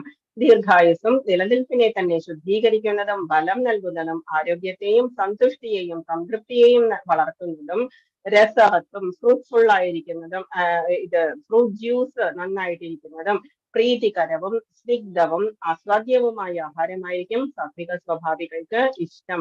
അപ്പം സാത്വിക സ്വഭാവികൾക്ക് ഇങ്ങനെയുള്ള നിവേദ്യം ചെയ്യാൻ പറ്റിയ ആഹാര സാധനങ്ങളായിരിക്കും ഇഷ്ടം. അപ്പം പുരി ക്ഷേത്രത്തില് ഒരു പാണ്ഡ ഉണ്ടായിരുന്നു. പാണ്ഡ എന്ന് വെച്ചാൽ കുക്ക് ചെയ്യുന്ന ആൾക്കാര്. അപ്പൊ അവര് കുറെ പേരും ഷിഫ്റ്റ് ആയിട്ട് അവർക്ക് വരിക. ഒരു പ്രായമുള്ള ഒരാളുണ്ടായിരുന്നു. അതില് നല്ല പ്രായമുള്ള ആള്. അപ്പൊ പ്രായമുള്ളവർക്ക് വേഗം വേഗം ഷിഫ്റ്റ് വന്നുകൊണ്ടിരിക്കും. അപ്പൊ ഭഗവാന്റെ 56 തരം ഫുഡൊക്കെ അവര് ഉണ്ടാക്കും. എന്നിട്ട് നിവേദിക്കും. നിവേദിക്കുന്നത് ആരാണ്? പൂജാരിമാരാണ് നിവേദിക്കുക. അതിലുണ്ടായിരുന്നു ഒരു പാണ്ഡ നന്നായിട്ട് ഫുഡ് ഉണ്ടാക്കുന്ന 56 തരം ഇതും നല്ല ടേസ്റ്റി ആയിട്ട് ഉണ്ടാക്കുന്ന ഹെൽപ്പേഴ്സും ഉണ്ടാവും, അസിസ്റ്റൻസ് ഉണ്ടാവും. എല്ലാവരും കൂടി ഇതെല്ലാം ഉണ്ടാക്കി നിവേദിക്കാൻ വെക്കും. ആ സമയത്ത് ഈ പാണ്ഡ എന്ത് ചെയ്യുന്ന വെച്ചാല് എല്ലാ പാത്രത്തിലും ബാക്കി ഉണ്ടാവും. കുറച്ച് നെയ്യോ കുറച്ച് പഞ്ചസാര അതുപോലെയുള്ള കാര്യങ്ങളൊക്കെ ബാക്കി ഉണ്ടാവും. അപ്പൊ ഇയാള് കുറച്ച് മാവ് അതിൽ മിക്സ് ചെയ്തിട്ട് ഇയാൾക്ക് മാത്രം അറിയാവുന്ന ഒരു റെസിപ്പി ഉപയോഗിച്ചിട്ട് ഒരു സ്വീറ്റ് ഡിഷ് ഉണ്ടാക്കും. എന്നിട്ട് അത് കൊണ്ടുപോയിട്ട് ഇവരുടെ കയ്യിൽ കൊടുക്കില്ല. എന്താണെന്ന് വെച്ചാല് ആ പാത്രത്തിൽ ബാക്കി ഉണ്ടായിരുന്ന സംഭവങ്ങളൊക്കെ എടുത്തിട്ട് അയാള് ചെയ്യുന്നത്. അതുകൊണ്ട് നിവേദിക്കാൻ കൊടുക്കില്ല. പകരം ഇയാള് കൊണ്ടുപോയി അവിടെ ഒരു ഗരുഡ സ്തംഭമുണ്ട്. ഗരുഡ സ്തംഭം എന്ന് പറയുന്നത് ഭഗവാനോളം തന്നെ ഇമ്പോർട്ടൻസ് കൊടുക്കുന്നുണ്ട് ആ ഗരുഡ സ്തംഭത്തിനും. അവിടെ കൊണ്ടുപോയിട്ട് അവിടെ നിലത്ത് വെച്ചിട്ട് പ്ലേറ്റിൽ വെച്ചിട്ട് അതില് ഭഗവാനോട് പറയും, ഭഗവാനെ ഇതെന്റെ വകയാണ് എന്ന് പറഞ്ഞിട്ട് കൃഷ്ണാർപ്പണമസ്തു എന്ന് പറഞ്ഞ് സമർപ്പിക്കും. എന്നിട്ട് ഇയാളിത് വീട്ടിലേക്ക് കൊണ്ടുപോകും. നിവേദ്യമാണ് എന്ന് വിശ്വസിച്ച് വീട്ടിലേക്ക് കൊണ്ടുപോകും. കുറച്ച് കഴിഞ്ഞപ്പോഴേക്കും ഈ പാണ്ഡകളൊക്കെ കൂടിയിട്ട് ഇയാളെ വഴക്ക് പറയാൻ തുടങ്ങി. ഇങ്ങനെയൊന്നും നമ്മൾ ചെയ്തുകൂടാ, പൂജാരിയുടെ കയ്യിൽ കൊടുത്തിട്ടല്ലേ, മന്ത്രം ചൊല്ലിയിട്ടല്ലേ നിവേദിക്കുക എന്നൊക്കെ പറഞ്ഞു. അവസാനം ഇത് രാജാവിന്റെ അടുത്തെത്തി. രാജാവ് എന്ത് ചെയ്തു? ഇയാളെ പിടിച്ച് ജയിലിൽ അടച്ചു. ജയിലിൽ അടച്ച ദിവസം ഇയാള് അവിടെ കിടന്ന് കരഞ്ഞു. ഈശ്വര, ഞാൻ നല്ല മനസ്സോടുകൂടിയാണല്ലോ ചെയ്തത് എന്നൊക്കെ വിചാരിച്ച് കരഞ്ഞു. അപ്പൊ ആ സമയത്ത് എന്തുണ്ടായി? പിറ്റേ ദിവസം നല്ല നല്ല ഡിഷസ് ഒക്കെ ഉണ്ടാക്കണം എന്നൊക്കെ വിചാരിച്ചതാണല്ലോ ഞാൻ, ഇനി എങ്ങനെയാ അങ്ങേക്ക് നിവേദിക്കുക എന്നൊക്കെ പറഞ്ഞ അയാൾ അവിടെ കിടന്ന് കരഞ്ഞു. അപ്പം രാജാവിന് സ്വപ്ന ദർശനം കിട്ടി. പുരി ജഗന്നാഥൻ എപ്പോഴും സ്വപ്ന ദർശനമാണ് കൊടുക്കുക. അപ്പം അങ്ങനെ കൊടുത്തപ്പോഴേക്കും ഈ രാജാവിനോട് പറഞ്ഞു, ഭഗവാൻ ഈ പാണ്ഡ ഉണ്ടാക്കിക്കൊണ്ടിരുന്ന ആ ഡിഷ് കഴിച്ചിട്ടാണ് എനിക്ക് വയറ് നല്ല ഇതായിരുന്നു, സുഖമായിരുന്നു, എനിക്ക് നല്ല ഉറക്കം കിട്ടിയിട്ടുണ്ടായിരുന്നു. ഇന്നലെ ഞാൻ ഉറങ്ങിയിട്ടേ ഇല്ല, എനിക്കത് ഒന്നും കഴിക്കാൻ പറ്റിയില്ല. ഞാൻ നിവേദിച്ച ഒരു ഫുഡും ഞാൻ ഇന്നലെ കഴിച്ചില്ല എന്ന് പറഞ്ഞ് ഇന്ന് കഴിച്ചില്ല എന്ന് പറഞ്ഞ് സ്വപ്ന ദർശനം കൊടുത്തു. സ്വപ്ന ദർശനം കൊടുത്ത സമയത്ത് രാജാവ് വേഗം പോയിട്ട് അയാളെ മോചിപ്പിച്ചു. അപ്പം ഇതാണ് ഭഗവാന്റെ കാരുണ്യം എന്ന് പറയുന്നത്. നമ്മൾ മനസ്സോടുകൂടി എന്തോ ചെയ്താലും എന്താണ്, ഭഗവാന് മനസ്സ് മാത്രം മതി, നമ്മുടെ ഭാവം മാത്രം മതി. ഭാവപ്രേമിയാണ് ഭഗവാൻ. അതുകൊണ്ടാണ് സുദാമാവിന്റെ 4 പിടി അവരിൽ നിന്ന് ഒരു പിടി എടുത്തിട്ട് യശോദമ്മ തന്നതാണ് എന്ന് പറഞ്ഞ് കഴിച്ചത്. അത്ര ടേസ്റ്റി ആയിട്ടുള്ള അവില് ഞാൻ കഴിച്ചിട്ടില്ല ഇതുവരെ എന്നൊക്കെ പറഞ്ഞ ബഹുമാനിച്ചത്. ആ തന്നിരിക്കുന്ന അതിനെ ബഹുമാനിച്ചത്. അപ്പം കഴിഞ്ഞ ദിവസം ഇനി മാതാജി പറയുണ്ടായിരുന്നു, ഞങ്ങളൊന്നും പ്രൊഫഷണൽസ് അല്ല, സിംഗേഴ്സ് അല്ല. പക്ഷെ ഭഗവാൻ ആ പ്രൊഫഷണലിസം ഒന്നും അല്ല വേണ്ടത്. നമ്മൾ ജസ്റ്റ് വീട്ടിലിരുന്ന് പാടുന്നത് പോലെ, അതുപോലെ നമ്മൾ വീട്ടിലിരുന്ന് എന്താണ് ചെയ്യുന്നത് അതൊക്കെ തന്നെ നിവേദിക്കുക, അതൊക്കെ അതുപോലെ തന്നെ കീർത്തനം ചൊല്ലുക. അതൊക്കെയാണ് ഭഗവാന് ഇഷ്ടം. നമ്മളുടെ ഭാവപ്രേമിയാണ് ഭഗവാൻ എന്ന് പറയുന്നത്. 17.9 പറയുന്നു, കയ്പ്, പുളിപ്പ്, ഉപ്പുരസം, കടുത്ത ചൂട്, എരിവ്, വരൾച്ച എന്നിവ കൂടുതലുള്ള ആഹാര പദാർത്ഥങ്ങളെ രാജസ സ്വഭാവികൾ ഇഷ്ടപ്പെടുന്നു. നമുക്കറിയാം കുട്ടികളൊക്കെ, ടീനേജേഴ്സ് അതുപോലെയുള്ള കുട്ടികളൊക്കെ ഇതുപോലെയുള്ള ചീറ്റോസ്, ലെയ്സ് പോലെയുള്ളതായിരിക്കും ഇഷ്ടപ്പെടുന്നത്. ഇത്തരം ഭക്ഷ്യങ്ങൾ ദുഃഖത്തിനും രോഗങ്ങൾക്കും വഴിവെക്കുന്നതാണ്. കുറെ ആയി കഴിയുമ്പോൾ എന്താ സംഭവിക്കുക, നമ്മളുടെ ശരീരത്തിൽ അതെല്ലാം ഓപ്പോസിറ്റ് ആയിട്ട് റിയാക്ട് ചെയ്യാൻ തുടങ്ങും. വളരെയധികം എരിവായിരിക്കും, ചിലപ്പോൾ വളരെയധികം സോൾട്ട് കൂടുതലായിരിക്കും. പക്ഷേ കുട്ടികൾ എന്താ ചെയ്യുക, നല്ലതാണ് എന്ന് പറഞ്ഞ് എൻജോയ് ചെയ്യും. അപ്പൊ ഇതാണ് രാജസ സ്വഭാവികളുടെ ഫുഡ് സിസ്റ്റം എന്ന് പറയുന്നത്. ഫസ്റ്റ് നമ്മൾ ആഹാരത്തെ പറ്റിയാണ് പഠിക്കുന്നത്. ഇതുപോലെയുള്ള കോമ്പറ്റീഷൻസ് ഒക്കെ ശരീരത്തിന് വളരെ ദോഷമാണ്. ഇതുപോലെ ധാരാളം എരിവുള്ളതും എപ്പോഴും പുറത്ത് ഭക്ഷണം കഴിക്കുന്നതും ഒക്കെ നമ്മൾക്ക് വളരെ ദോഷമാണ്. ഇനി 17.10 പറയുന്നു, യാതയാമം ഗതരസം പൂതി പര്യുഷിതം ചയത് ഉച്ഛിഷ്ടം അപി ചാമേദ്യം ഭോജനം താമസപ്രിയം. 3 മണിക്കൂറിന് മുൻപ് പാകം ചെയ്തത്, അത് ചിലപ്പോൾ നമ്മൾക്ക് ഒന്നും ചെയ്യാൻ പറ്റില്ല. എന്താണെന്ന് വെച്ചാൽ നമ്മളിപ്പോ ഓഫീസിലൊക്കെ പോകുന്ന സമയത്ത് നമ്മൾ വീട്ടിൽ നിന്ന് പൊതിഞ്ഞ കെട്ടി കൊണ്ടുപോയാൽ 3 hours കൂടുതലായിരിക്കും. പക്ഷേ അതൊക്കെ നമ്മൾ സാഹചര്യം കൊണ്ട് ചെയ്തു പോകും. എന്നാൽ പോലും സ്വാദ് നഷ്ടപ്പെട്ടതും എപ്പോഴും നമ്മൾ ഫ്രിഡ്ജിൽ വെച്ച് പിന്നെയും പിന്നെയും ചൂടാക്കി കഴിക്കുക എന്നൊക്കെ പറയുന്നത് വളരെ ദോഷമാണ്. ദുർഗന്ധമുള്ളതും ഉച്ഛിഷ്ടവും ഇത് എക്സ്പയറി ഡേറ്റ് കഴിഞ്ഞതും ഒക്കെ ആയിട്ടുള്ളത്, തൊടാൻ കൊള്ളാത്തതുമായ ഭക്ഷണങ്ങളെയാണ് താമസ സ്വഭാവികൾ ഇഷ്ടപ്പെടുന്നത്. കാക്കയെ പോലെയുള്ളവരൊക്കെ ഇങ്ങനെയുള്ള ഫുഡായിരിക്കും അവർക്ക് ഇഷ്ടം. അതേസമയം സാത്വിക സ്വഭാവികൾക്ക് ഇതൊക്കെ കാണുന്നത് തന്നെ ചിലപ്പോൾ ബുദ്ധിമുട്ടായിരിക്കും. അതുപോലെ ചീസ് എന്ന് പറയുന്ന സംഭവം ഒക്കെ ഫോറിൻ കൺട്രീസിൽ ഏറ്റവും പഴകിയതാണ് അവര് കഴിക്കുക. അത് അവർക്ക് അറിയില്ലാതെ തമോ ഗുണമാണ്, അല്ലെങ്കിൽ അത് ടേസ്റ്റ് ഇല്ലാത്തതാണ് എന്ന് അവർക്കറിയില്ല, അവരതാണ് ടേസ്റ്റ് എന്ന് വിചാരിക്കുന്നു. ഇതൊക്കെ താമസമായിട്ടുള്ള ആളുകളുടെ ലക്ഷണങ്ങളാണ്. ഓക്കെ, ഇതുപോലെയുള്ളതൊക്കെ പൂപ്പല വന്നതും ചീത്തയായതും അതുപോലെയുള്ളതൊക്കെ. ഇനി നമ്മള് യജ്ഞം, ആരാധന, നമ്മുടെ എന്താണ് സാത്വികമായ ആരാധന? അഫല കാംക്ഷിധർയജ്ഞോ വിധി ദൃഷ്ടോയ ഇജ്യതേ യസ്തവ്യമേവേതി മനസമാധായ സാത്വികഃ. യജ്ഞങ്ങളിൽ വെച്ച് ഫലോദ്ദേശമില്ലാതെയും ഞാൻ ചെയ്യുന്നത് എന്തിനു വേണ്ടിയിട്ടാണ്, ഭഗവാന് വേണ്ടിയിട്ടാണ്, ഭഗവാന്റെ തൃപ്തിക്ക് വേണ്ടിയിട്ടാണ് എന്ന് വിചാരിച്ച് ചെയ്യുക. അതല്ലാതെ എനിക്ക് മാർക്ക് കിട്ടാൻ വേണ്ടിയിട്ടാണ്, അല്ലെങ്കിൽ വേറെ എന്തെങ്കിലും ഉദ്ദേശിച്ചിട്ടാണ്, കുട്ടികൾക്ക് വേണ്ടിയിട്ടാണ്, കല്യാണത്തിന് വേണ്ടിയിട്ടാണ്, ഇതൊക്കെ പറഞ്ഞ് നമ്മൾ ചെയ്യുന്നത് നമ്മളുടെ താമസമായിട്ട് മാറും. ഒരു ഉദ്ദേശവും ഫല ഉദ്ദേശമില്ലാതെ സശ്രദ്ധമായും വളരെ അറ്റൻറ്റീവായിട്ടും വേദവിധി പ്രകാരം കർത്തവ്യബോധത്തോടെ, വേദവിധി എന്ന് പറഞ്ഞാൽ ചെയ്യേണ്ടതുണ്ട് ചെയ്യരുതാത്തതുണ്ട് എന്ന് വേദങ്ങളിൽ എഴുതി വെച്ചിട്ടുണ്ട്. അതനുസരിച്ച് അത് നമ്മൾ വായിച്ച് മനസ്സിലാക്കിയിട്ടില്ലെങ്കിൽ പോലും നമ്മൾക്ക് ഗുരുക്കന്മാര് പറഞ്ഞു തരും, അല്ലെങ്കിൽ അച്ഛനമ്മമാര്, കാരണവന്മാര് എല്ലാവരും പറഞ്ഞു തരുന്നത് പോലെ കർത്തവ്യബോധത്തോടെ ഇതെന്റെ ഡ്യൂട്ടിയാണ് എന്ന് വിചാരിച്ച് അനുഷ്ഠിക്കുന്ന യജ്ഞമാണ് സാത്വികമായിട്ടുള്ള യജ്ഞം. അതിൽ ഏറ്റവും സാത്വികമായിട്ടുള്ള യജ്ഞം ജപയജ്ഞമാണ്. നമ്മൾ ജസ്റ്റ് ഭഗവാന് വേണ്ടിയിട്ടാണ് ചൊല്ലുന്നത് എന്ന് പറഞ്ഞ് നമ്മൾ ചൊല്ലുക. ലാസ്റ്റ് എത്ര റൗണ്ട്സ് ആണ് നമ്മൾ ചെയ്യുന്നത്, അതെല്ലാം ചെയ്തതിന് ശേഷം, കൃഷ്ണാർപ്പണം ചെയ്തതിന് ശേഷം നമ്മൾക്കിപ്പോ എന്തെങ്കിലും ഉദ്ദേശമുണ്ടെങ്കിൽ ആ സമയത്ത് നമുക്ക് ഭഗവാനോട് പറയാം. ഇത് എല്ലാം ചെയ്തു കഴിഞ്ഞതിന് ശേഷം ഭഗവാനെ എന്നെ ഒന്ന് പരിഗണിക്കൂ എന്ന് നമ്മൾക്ക് ആവശ്യപ്പെടാം ഭഗവാനോട്. എല്ലാ കാര്യങ്ങൾക്കും, ഇപ്പൊ കല്യാണത്തിനാണെങ്കിലും എന്ത് തന്നെ, കുട്ടികളില്ലാത്തവർക്കും അതല്ലെങ്കിൽ നമ്മൾക്ക് പഠിത്തത്തിന് വേണ്ടിയിട്ടും എന്തിനും കൃഷ്ണ മന്ത്രങ്ങൾ ധാരാളമുണ്ട്. അറിവുള്ള ഒരു ഗുരുവിന്റെ അടുത്ത് നമുക്ക് എല്ലാം മനസ്സിലാക്കി കഴിഞ്ഞാൽ അത് ചൊല്ലിയാൽ നമുക്ക് എന്താണ് വേണ്ടത്, വേറെ എവിടെയും നമ്മൾ പോയി അന്വേഷിക്കേണ്ട ആവശ്യമില്ല. ഓക്കെ, 17.12 പറയുന്നു, അഭിസന്ധായതു ഫലം ദമ്പാർത്ഥം അപി ചൈവയത് ഇജ്യതേ ഭരതശ്രേഷ്ഠ തം യജ്ഞം വിദ്ധിരാജസം. ഭൗതികമായ ഏതെങ്കിലും പ്രയോജനത്തിന് വേണ്ടിയോ ഗർവ് കാട്ടാനായോ അനുഷ്ഠിക്കപ്പെടുന്ന യജ്ഞം രാജസം എന്നറിയപ്പെടുക. ജസ്റ്റ് രാജസം എന്ന് അറിയുക.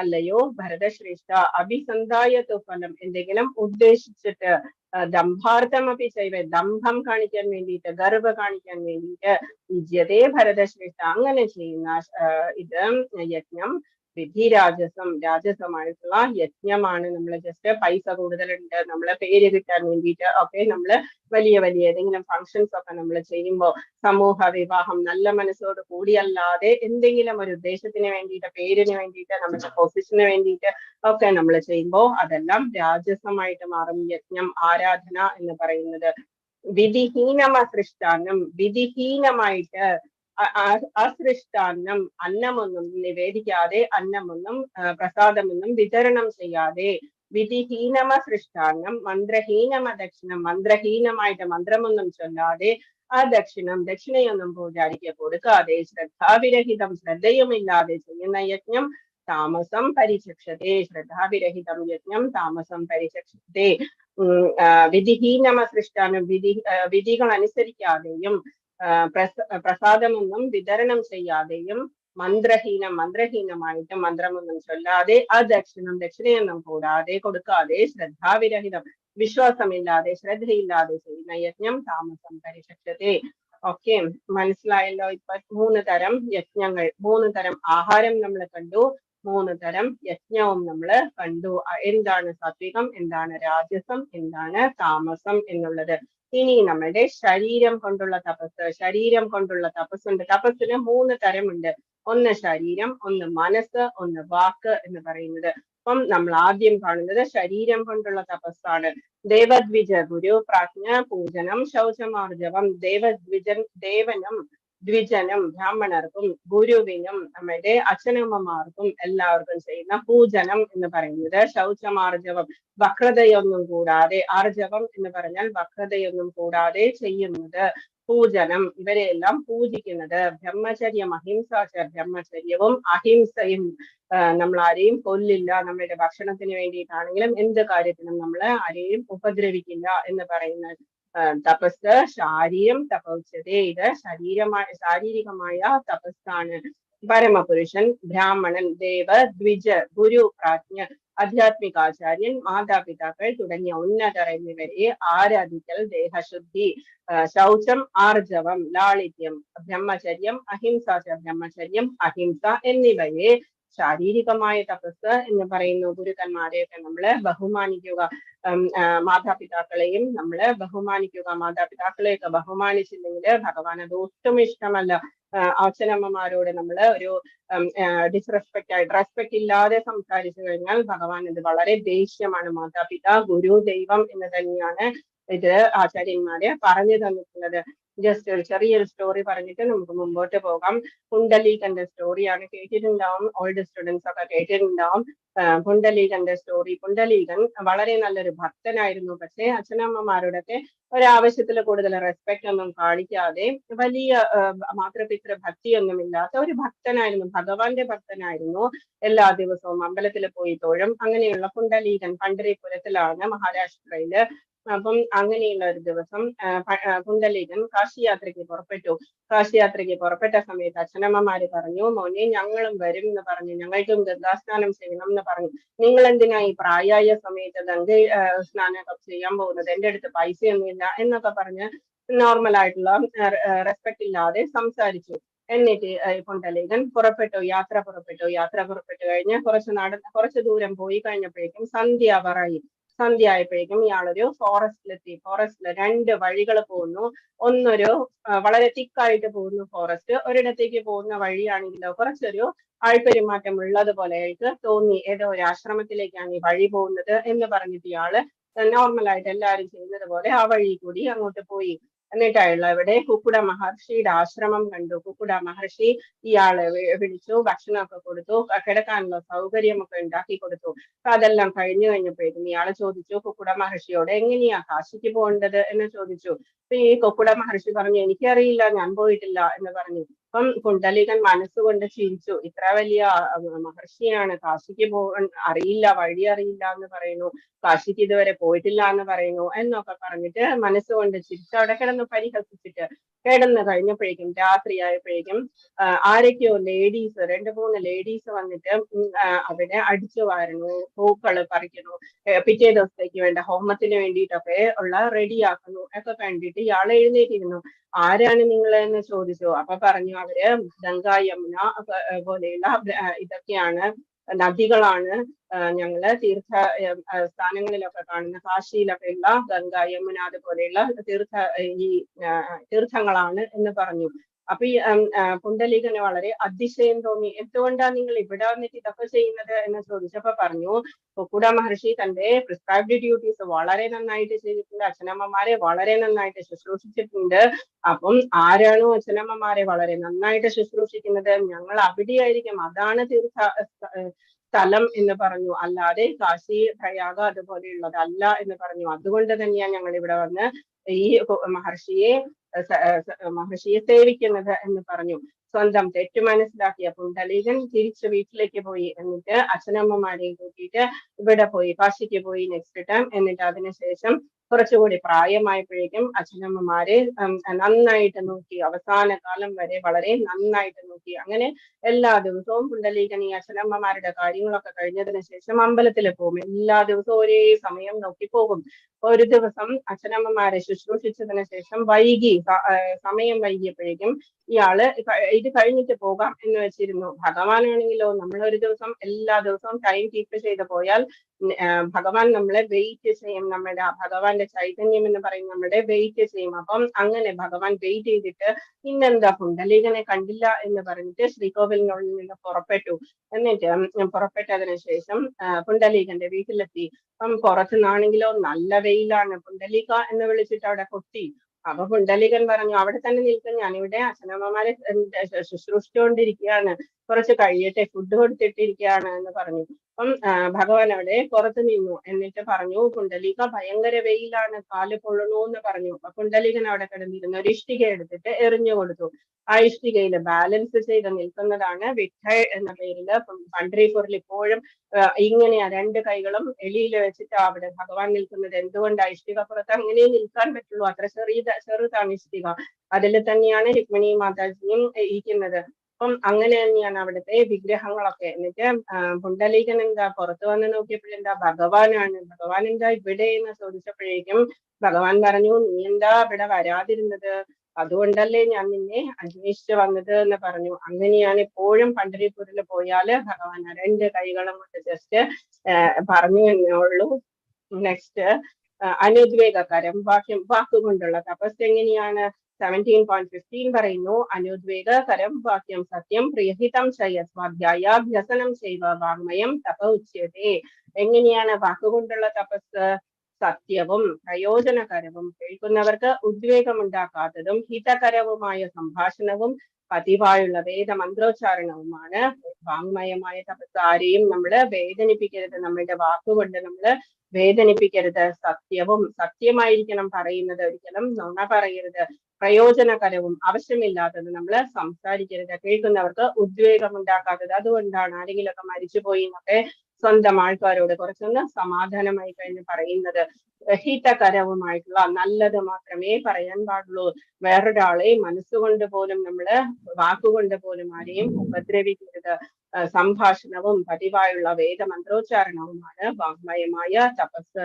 നമ്മളുടെ നാവ് കൊണ്ട് നമ്മൾ ഭഗവാനെ വിളിക്കുന്ന അതേ നാവ് കൊണ്ട് നമ്മള് വേറൊരാളെ ദുഷിച്ച് പറഞ്ഞുകൂടാ.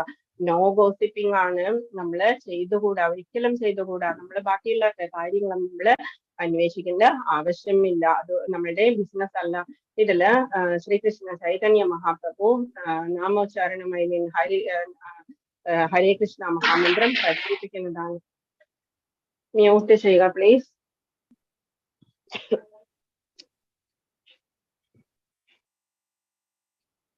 ഓക്കെ. മനഃപ്രസാദ സൗമ്യത്വം 17.16 പറയുന്നു, മനഃപ്രസാദ സൗമ്യത്വം മൗനമാത്മ വിനിഗ്രഹ ഭാവ സംശുദ്ധിരിത്യേത തപോ മാനസമുച്യതേ. മാനസികമായ തപസ് എന്താണ്? സംതൃപ്തി, സൗമ്യത, മൗനം, ആത്മസംയമനം, സ്വഭാവശുദ്ധി, ഇത്രയുമാണ് മാനസികമായ തപസ് എന്ന് പറയുന്നത്. വാക്കുകൊണ്ടുള്ള തപസ് നമ്മൾ പറഞ്ഞു, ശരീരം കൊണ്ടുള്ള തപസ് പറഞ്ഞു. ഇനി പറയുന്നത് മാനസികമായ തപസ്. അതാണ് ഏറ്റവും ടഫ് എന്ന് പറയുന്നത്. മനസ്സിനെ കൺട്രോൾ ചെയ്യുന്നതാണ്. ചഞ്ചലം ഹി മനകൃഷ്ണ പ്രമാദി, ബലഭദ്രം. വളരെ ടഫാണ് മനസ്സിനെ കൺട്രോൾ ചെയ്യുന്നത്. സംതൃപ്തി, നമ്മൾക്ക് എന്ത് കണ്ടാലും വേണം എന്ന് തോന്നുന്ന അവസ്ഥയൊക്കെ നമ്മൾ കുറച്ചു കൊണ്ടുവരിക. സൗമ്യത, എപ്പോഴും കൂളായിട്ടിരിക്കുക, റിലാക്സ്ഡ് ആയിട്ടിരിക്കുക. മൗനം എന്ന് പറഞ്ഞാൽ ആവശ്യമില്ലാതെ സംസാരിക്കാതിരിക്കുക.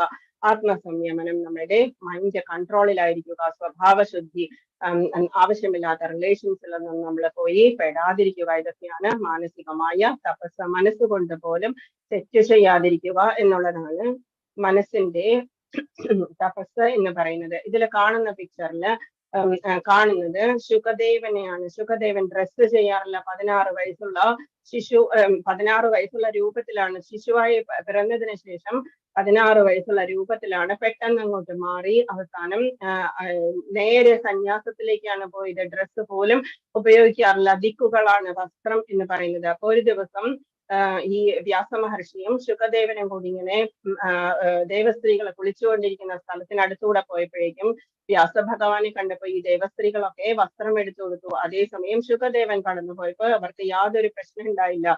വ്യാസദേവൻ ചോദിച്ചു, എന്താണ് നിങ്ങൾ എന്നെ കണ്ടപ്പോ വസ്ത്രം എടുത്തു കൊടുക്കുന്നത് എന്ന് ചോദിച്ചപ്പോ പറഞ്ഞു, അങ്ങേക്ക് സ്ത്രീ പുരുഷ വ്യത്യാസമുണ്ട്, ഡിസ്ക്രിമിനേഷൻ ഉണ്ട്, അതേസമയം ശുകദേവന് അതില്ല എന്ന് പറഞ്ഞു. അപ്പം ശുകദേവന്റെ ജനനം എന്ന് പറയുന്നത് ജസ്റ്റ് ഒരു ചെറുതായിട്ട് നമുക്ക് പറയാം.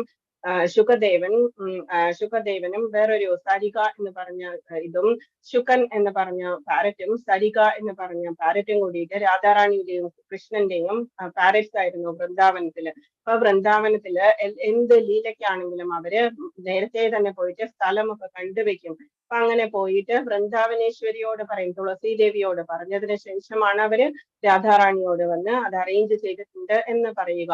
ഒരു ദിവസം ഇവര് നേരിട്ട് വന്ന് പറഞ്ഞു രാധാറാണിയോട്, ശുകദേവനാണ് വന്ന് പറഞ്ഞത്, ഞങ്ങള് സ്ഥലം കണ്ടു എന്ന് പറഞ്ഞു, നന്നായിട്ട് നോക്കി വെച്ചിട്ടുണ്ട്, ഈ നികുഞ്ചമൊക്കെ നമ്മള് നോക്കി വെച്ചിട്ടുണ്ട് എന്ന് പറഞ്ഞു. അപ്പം രാധാറാണി ചോദിച്ചു, വൃന്ദാവനേശ്വരിയോട് പറഞ്ഞിരുന്നോ എന്ന് ചോദിച്ചപ്പോ ഇല്ല എന്ന് പറഞ്ഞു. അങ്ങനെയാണെങ്കിൽ നിനക്ക് ശാപം കിട്ടും എന്ന് പറഞ്ഞു. 100 വർഷത്തോളം നീ ഭൂമിയിൽ പോയി വീണ്ടും ജീവിക്കേണ്ടി വരും. ഞങ്ങള് ഗോലോകത്തേക്ക് തിരിച്ചു പോയാൽ കൂടി നിനക്ക് വിരഹം അനുഭവിക്കേണ്ടി വരും എന്ന് പറഞ്ഞു. ശുകൻ വളരെയധികം കരഞ്ഞു പറഞ്ഞു, എനിക്ക് പറ്റില്ല, വിരഹം അനുഭവിക്കാൻ എനിക്ക് പറ്റില്ല, കൃഷ്ണനും രാധയും ഇല്ലാതെ എനിക്ക് ജീവിക്കാൻ പറ്റില്ല എന്ന് പറഞ്ഞു. അപ്പൊ കൃഷ്ണൻ പറഞ്ഞു, രാധാറാണി രണ്ടാളും കൂടി പറഞ്ഞു, നീ ഭാഗവതം പ്രചരിപ്പിക്കൂ, നിന്റെ ഡ്യൂട്ടി അതാണ് എന്ന് പറഞ്ഞു. അപ്പം ഭൂമിയിലേക്ക് ഇങ്ങനെ വന്നു. അതിനിടയ്ക്ക് ശ്രീകൃഷ്ണനും രാധാറാണിയും എല്ലാം വൃന്ദാവന ലീലകളൊക്കെ തീർത്ത് ഗോലോകത്തേക്ക് തിരിച്ചുപോയി. ആ സമയത്ത് ശുകദേവൻ ഇവിടെ എല്ലായിടത്തും പറന്നു നടന്നു. എവിടെയാണ് ഭാഗവതം കേൾക്കുന്നത് എന്ന് പറഞ്ഞിട്ട് വ്യാസഭഗവാനാണ് ഭാഗവതം എഴുതിയിരിക്കുന്നത് എന്നിട്ട് കൂടി അന്വേഷിച്ച് നടന്നു. എന്നിട്ട് അന്വേഷിച്ച് ശിവൻ ഇരുന്ന് പാർവതിയോട് കൈലാസത്തിലിരുന്ന് പറഞ്ഞു കൊടുക്കുന്നത് കേട്ടു. അപ്പം ആരെയും അകത്തേക്ക് കയറ്റി വിടുന്നില്ലായിരുന്നു. വളരെ കോൺഫിഡൻഷ്യൽ ആയിട്ട് ആ ഭാഗവതം പറഞ്ഞുകൊണ്ടിരുന്നത്. ഈ ശുകദേവൻ അവിടെ പോയിട്ട് ഒരു വൃക്ഷത്തിന്റെ മുകളിൽ കയറിയിരുന്നു. എന്നിട്ട് ഇത് കേൾക്കാൻ തുടങ്ങി. പാർവതി ദേവി മൂളുന്നു ശിവൻ പറയുന്നതിനനുസരിച്ച്. അപ്പം മൂളി അവസാനം പാർവതി ദേവി ഉറങ്ങിപ്പോയപ്പോഴേക്കും ശിവനെങ്ങാനും ഇത് നിർത്തുവോ എന്ന് പേടിച്ചിട്ട് ശുകദേവൻ മൂളാൻ തുടങ്ങി. പാർവതി ദേവിയുടെ പോലെ തന്നെ മൂളാൻ തുടങ്ങി. അതിനുശേഷം കംപ്ലീറ്റ് സ്റ്റോറി കഴിഞ്ഞതിന് ശേഷം നാമസങ്കീർത്തനം യസ്യ സർവ പാപ പ്രണാശം ഇതെല്ലാം പറഞ്ഞു കഴിഞ്ഞതിന് ശേഷം ശിവൻ ചോദിച്ചു, പാർവതി എഴുന്നേറ്റു. പാർവതിയോട് ചോദിച്ചു, എങ്ങനെയുണ്ടായിരുന്നു സ്റ്റോറി എന്ന് പറഞ്ഞു. അപ്പം പാർവതി ദേവി പറഞ്ഞു, ഹാഫേ കേട്ടുള്ളൂ എന്ന് പറഞ്ഞു. അപ്പൊ ആരും മൂളിയത് എന്ന് നോക്കിയപ്പോഴേക്കും ശിവന് തോന്നി വേറെ ആരുമാണ് മൂളിയത് എന്ന് അന്വേഷിക്കാൻ വേണ്ടിയിട്ട് നോക്കിയപ്പോഴെന്താ ഈ പാരറ്റിനെ കണ്ടു. ആ പാരറ്റിനെ കൊല്ലാൻ വേണ്ടിയിട്ട് ത്രിശൂലവും എടുത്തുകൊണ്ട് പുറകെ ഓടി വ്യാസഭഗവാന്റെ വാട്ടിക എന്ന് പറഞ്ഞ ഭാര്യ ഇങ്ങനെ ഭാഗവതം കേട്ടോണ്ടിരിക്കുകയായിരുന്നു. പൊട്ടുവായിട്ടു ഇതുപോലെ ഉറക്കം വന്നു. അപ്പം വായ്ക്കുള്ളിലേക്കാണ് കയറിപ്പോയി. വാട്ടിക എന്ന് പറഞ്ഞ വ്യാസഭഗവാന്റെ വൈഫിന്റെ വയറ്റിനുള്ളിലേക്ക് കയറിപ്പോയി. അവിടെയാണ് 16 വർഷം നമ്മളൊരു ആർത്തോ ജിജ്ഞാസു എന്നൊക്കെ പറഞ്ഞ ആ ലെസണിൽ നമ്മൾ കണ്ടതാണ്. ഞാനപ്പോ നെക്സ്റ്റ് ഡേ എപ്പോഴെങ്കിലും പറയാം എന്ന് പറഞ്ഞിട്ടുണ്ടായിരുന്നു സ്റ്റോറി. അവസാനം ഭഗവാൻ വന്നിട്ടാണ് 16 വർഷത്തോളം പുറത്തേക്കേ വരുന്നില്ല ശുകദേവൻ, എനിക്ക് പുറത്തു പോവണ്ട, എനിക്ക് ഈ മെറ്റീരിയൽ വേൾഡിലേക്ക് പോവണ്ട എന്ന് പറഞ്ഞു. ഭഗവാൻ വന്ന് പറഞ്ഞു, നീ ഭാഗവതം പ്രചരിപ്പിക്കോ ശുകദേവ എന്ന് പറഞ്ഞിട്ടാണ് ശുകദേവൻ പുറത്തേക്ക് വന്നത്. അപ്പം ശുകദേവൻ പുറത്തേക്ക് വന്ന സമയത്ത് എന്താ ഭാഗവതം ഒന്നും അറിഞ്ഞുകൂടാ, പഠിക്കാൻ ഇൻട്രസ്റ്റ് ഇല്ല. എന്താ വെച്ചാൽ സന്യാസിയാണ്, എവിടെയും ഒരിടത്ത് അടങ്ങിയിരിക്കാൻ ഇൻട്രസ്റ്റ് ഇല്ല. അപ്പൊ ആ സമയത്ത് ശുകദേവനെ കേൾപ്പിക്കാൻ വേണ്ടിയിട്ട് വ്യാസദേവൻ എന്ത് ചെയ്തു, ഏറ്റവും ബ്യൂട്ടിഫുൾ ആയിട്ടുള്ള ഒരു ശ്ലോകം അത് എല്ലാവരെയും പഠിപ്പിച്ചു കൊടുത്തു. ശിഷ്യന്മാരെയൊക്കെ കൃഷ്ണനെ വർണ്ണിക്കുന്ന ഒരു ശ്ലോകമാണ് ബർഹാപീഠം നടവരവപോ കർണയോ കർണികാരം വിദ്ധ്വാസം കനകപിശം വൈജയന്തിം ചമാലാം രന്ധ്രാൻ വേണോരതരസുതയാ പൂരയൻ ഗോപവൃന്ദാരണ്യം സ്വപദരമണം കാപിശ ഗീതകീർത്തി എന്ന് പറയുന്ന ബ്യൂട്ടിഫുൾ ആയിട്ടുള്ള ശ്ലോകം പഠിപ്പിച്ചു കൊടുത്തു. ബർഹാപീഠം എന്ന് പറഞ്ഞാൽ മയിൽപീലി ഇത് വെച്ചിട്ടുള്ള മയിൽപീലി ചൂടിയിട്ടുള്ള കാതിൽ ബ്ലൂ കളറിലെ കൊന്നപ്പൂക്കൾ ചൂടിയിട്ടുള്ള ബർഹാപീഠം, നടവരവപ്പു ഡാൻസറെ പോലെ ഡ്രസ്സ് ചെയ്തിട്ടുള്ള നടവരവപ്പു, കർണയോ കർണികാരം കാതില് ബ്ലൂ കളറിലെ ഇത് വെച്ചിരിക്കുന്നു, എന്താണ് കർണികാര പൂക്കൾ വെച്ചിരിക്കുന്നു, കൊന്നപ്പൂക്കൾ എന്ന് നമ്മൾ മലയാളത്തിൽ പറയും.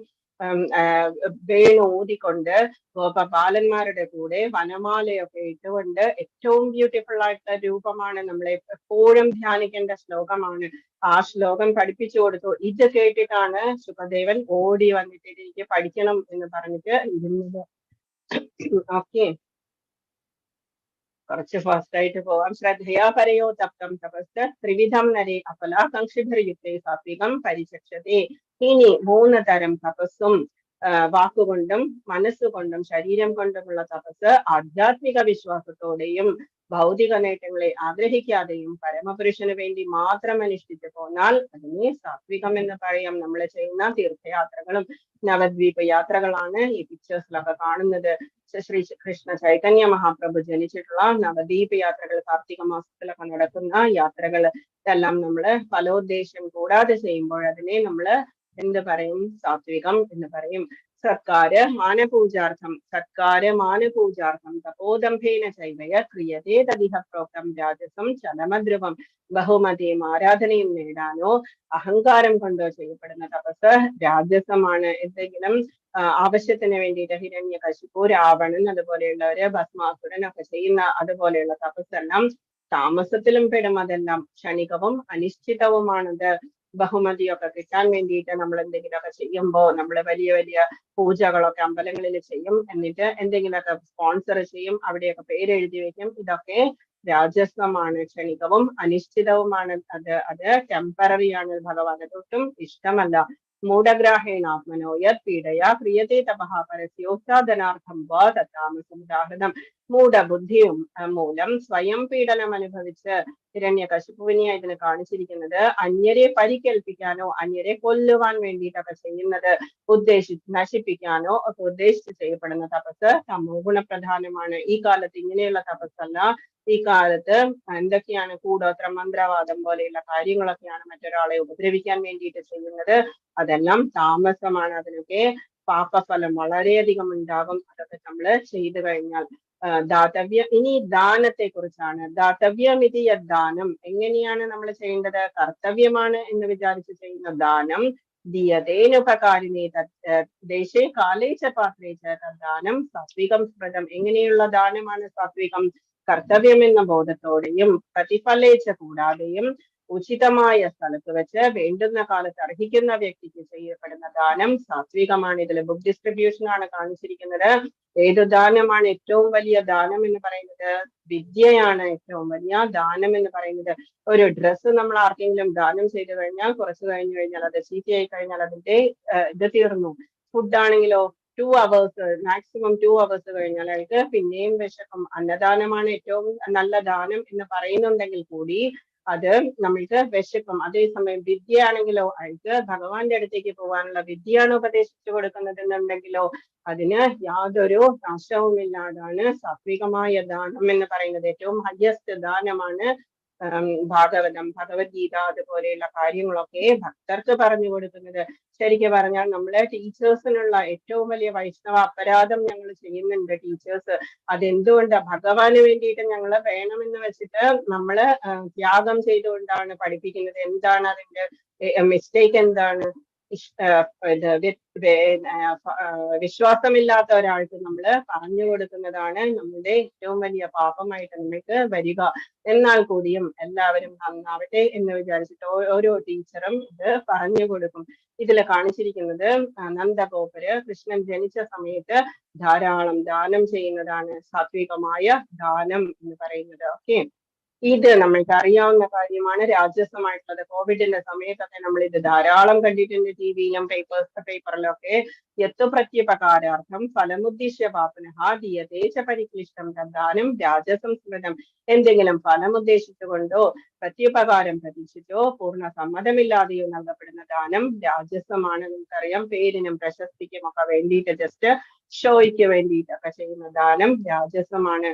ഇനി അദേശകാലേ യദ്ദാനമപാത്രേഭ്യശ്ച ദീയതേ അസത്കൃതമവജ്ഞാതം തത്താമസമുദാഹൃതം. ഉചിതമല്ലാത്ത സ്ഥലത്തും അവിശുദ്ധമായ സ്ഥലത്തും അനർഹരായവർക്കും നൽകപ്പെടുന്ന ദാനവും ആദരം കൂടാതെയോ അവജ്ഞയോടെയോ നൽകപ്പെടുന്നതും താമസം എന്ന് പറയപ്പെടുന്നു.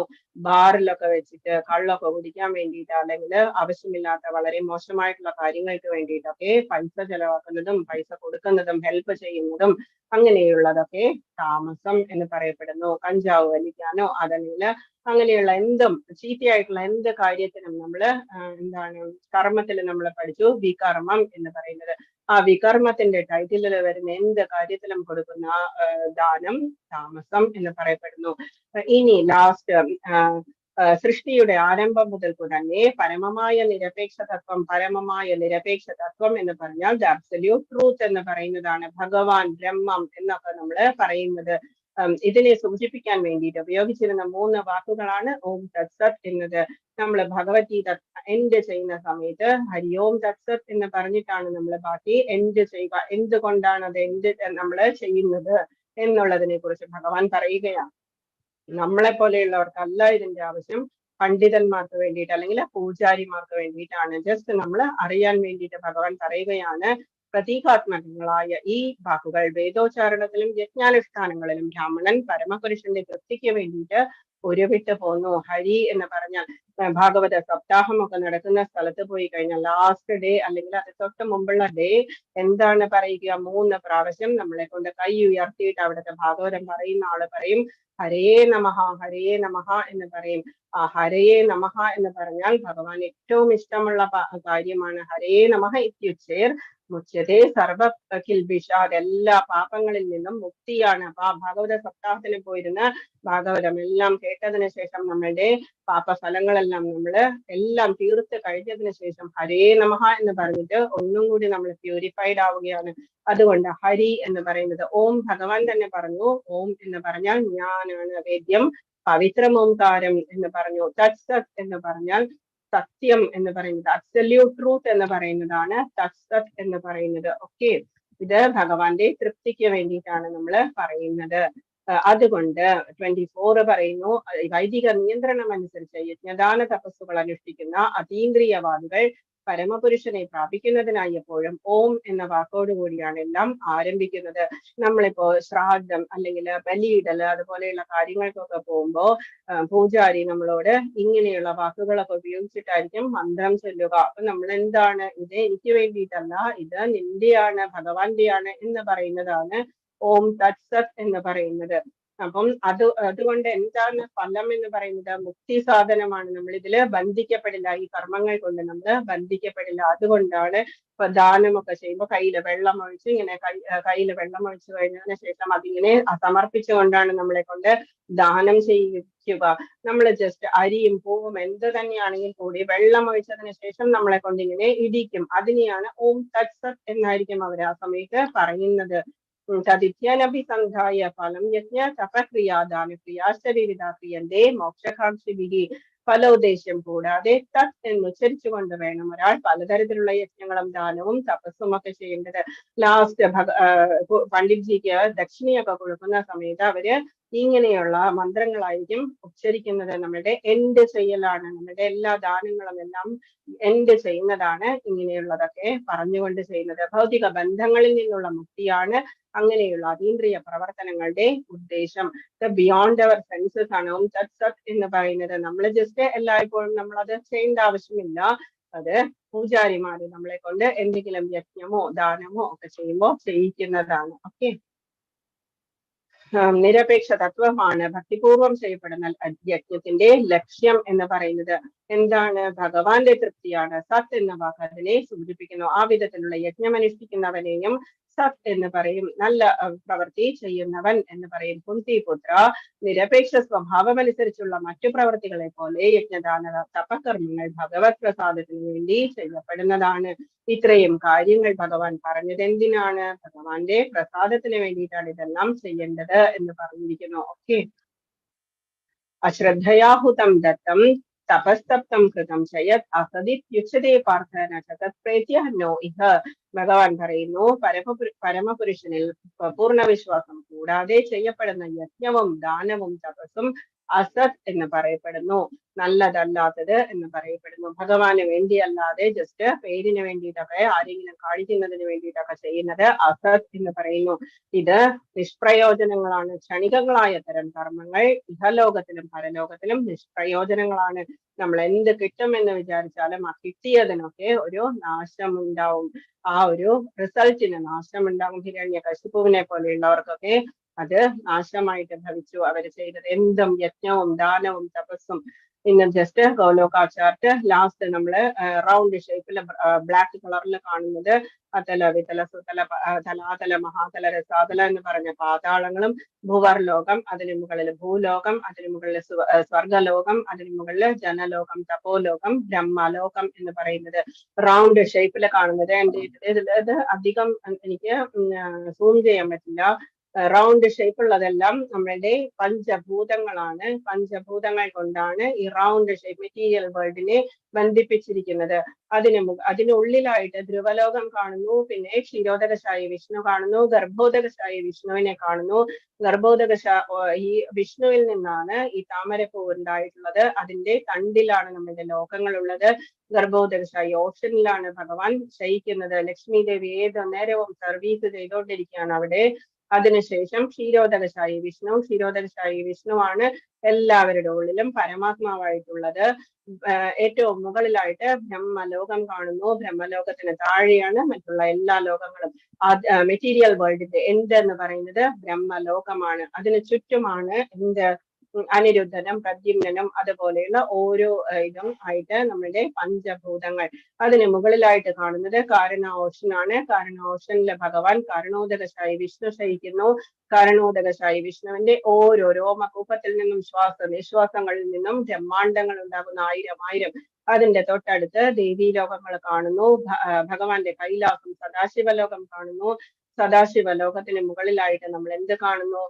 ബ്രഹ്മജ്യോതി കാണുന്നു. ബ്രഹ്മജ്യോതിക്ക് മുകളിലായിട്ട് യമലോകം കാണുന്നു. അതിനു മുകളില് വിഷ്ണുലോകം കാണുന്നു. ധാരാളം വിഷ്ണുവിന്റെ പല തരത്തിലുള്ള അവതാരങ്ങളെല്ലാം ഇതിനുള്ളിൽ സ്ഥിതി ചെയ്യുന്നു. അതിന്റെ ചുറ്റും എന്താ കാണുന്നത്? പ്രചണ്ഡൻ, കുമുദൻ, ഇതൊക്കെ കാണുന്നത് ഭഗവാന്റെ അംഗരക്ഷകരാണ്, ദ്വാരപാലകരാണ്, ജയവിജയന്മാരും എല്ലാം. അതിനു മുകളിലായിട്ട് അയോധ്യ കാണുന്നു. നമുക്ക് അയോധ്യ ഭഗവാൻ രാമന്റെ രാജ്യം കാണുന്നു. അതിനു മുകളിലായിട്ട് മഥുര, വൃന്ദാവനം, ജഗന്നാഥപുരി ഇതുപോലെയുള്ള ഇതാണ് ബോർഡർ ആയിട്ട് കാണുന്നത്. ഗോലോകത്തിന്റെ ധർമാർത്ഥ കാമ മോക്ഷങ്ങളും 4 വേദങ്ങളുമാണ് 4 ഡോറിലുമായിട്ട് ഭഗവാന്റെ ഗോലോകത്തിന് ചുറ്റുമുള്ളത്. ഈ നടുവിലായിട്ട് പിങ്ക് കളറിൽ കാണുന്നതും അതിന് നടുവിലെ യെല്ലോ കളറിൽ കാണുന്നതും ഭഗവാന്റെ ഗോലോകമാണ്. അപ്പൊ അവിടെയാണ് നമ്മള് ഏറ്റവും നമ്മളുടെ ലാസ്റ്റ് ഡെസ്റ്റിനേഷൻ എന്ന് പറയുന്നത്. എന്തുകൊണ്ടാണ്? ബാക്കിയുള്ളിടത്തെല്ലാം പോയി കഴിഞ്ഞാലും പുണ്യെ മറിച്ച് ലോകം വിശന്തി. അതേസമയം ഗോലോകധാമം എങ്ങനെയാണ്? ഭഗവാൻ പറയുന്നു, നഭാസയത്തെ സൂര്യോ ന ശശാങ്കോ ന പാവകഃ യദ്ഗത്വാ ന നിവർത്തന്തേ തദ്ധാമ പരമം മമ. അതാണ് ഭഗവാന്റെ ധാമം എന്ന് പറയുന്നത്. നമ്മൾ ഏകദേശം നാളെ ഭഗവാൻ ഇതെല്ലാം കൺക്ലൂഡ് ചെയ്യും. അതിനു മുമ്പ് ഓടിച്ച് നമ്മളൊന്ന് പഠിച്ചതാണ്. ഓക്കെ. ഹരേ കൃഷ്ണ കൃഷ്ണ കൃഷ്ണ ഹരേ ഹരേ, ഹരേ രാമ രാമ രാമ ഹരേ ഹരേ. ഇന്നത്തെ ക്ലാസ് ഇതായിരുന്നു. എന്തെങ്കിലും ഡൗട്ട്സ് ഉണ്ടെങ്കിൽ ചോദിക്കുക. ഈസി ആയിട്ടുള്ള ലെസൺ ആണ്.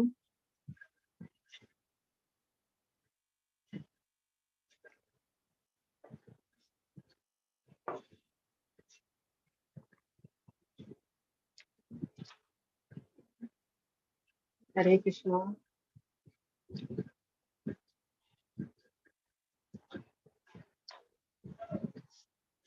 ആർക്കും ഡൗട്ട്സ് ഒന്നുമില്ല? ഓക്കെ, മാതാജി നമുക്ക് സ്റ്റോപ്പ് ചെയ്യാം. ഓക്കെ മാതാജി. ഹരേ കൃഷ്ണ. ഹരേ കൃഷ്ണ മാതാജി. എല്ലാവർക്കും വേറെ ക്ലാസ് ഉണ്ടല്ലോ 9 മണിക്ക്. അതെ. ഹരേ നമുക്ക് കൃഷ്ണ. സ്റ്റോപ്പ് ചെയ്യാം. ഹരേ ഹരേ കൃഷ്ണ. കൃഷ്ണ. ഹരേ കൃഷ്ണ. ഹരേ കൃഷ്ണ. ഹരേ കൃഷ്ണ മാതാജി. ഹരേ കൃഷ്ണ. ഹരേ കൃഷ്ണ ഹരേ കൃഷ്ണ കൃഷ്ണ കൃഷ്ണ ഹരേ ഹരേ ഹരേ രാമ രാമ രാമ ഹരേ ഹരേ ഹരേ കൃഷ്ണ കൃഷ്ണ കൃഷ്ണ ഹരേ ഹരേ ഹരേ രാമ രാമ രാമ ഹരേ ഹരേ ഹരേ കൃഷ്ണ കൃഷ്ണ കൃഷ്ണ ഹരേ ഹരേ ഹരേ രാമ രാമ രാമ ഹരേ ഹരേ. ഹരേ കൃഷ്ണ everybody. ഹരേ കൃഷ്ണ. ഹരേ കൃഷ്ണ. സ്റ്റോപ്പ് ചെയ്തേ. ഞങ്ങൾക്ക് എല്ലാവർക്കും ഓക്കെ ഹരേ മാതാജി. കൃഷ്ണ. ഹരേ കൃഷ്ണ.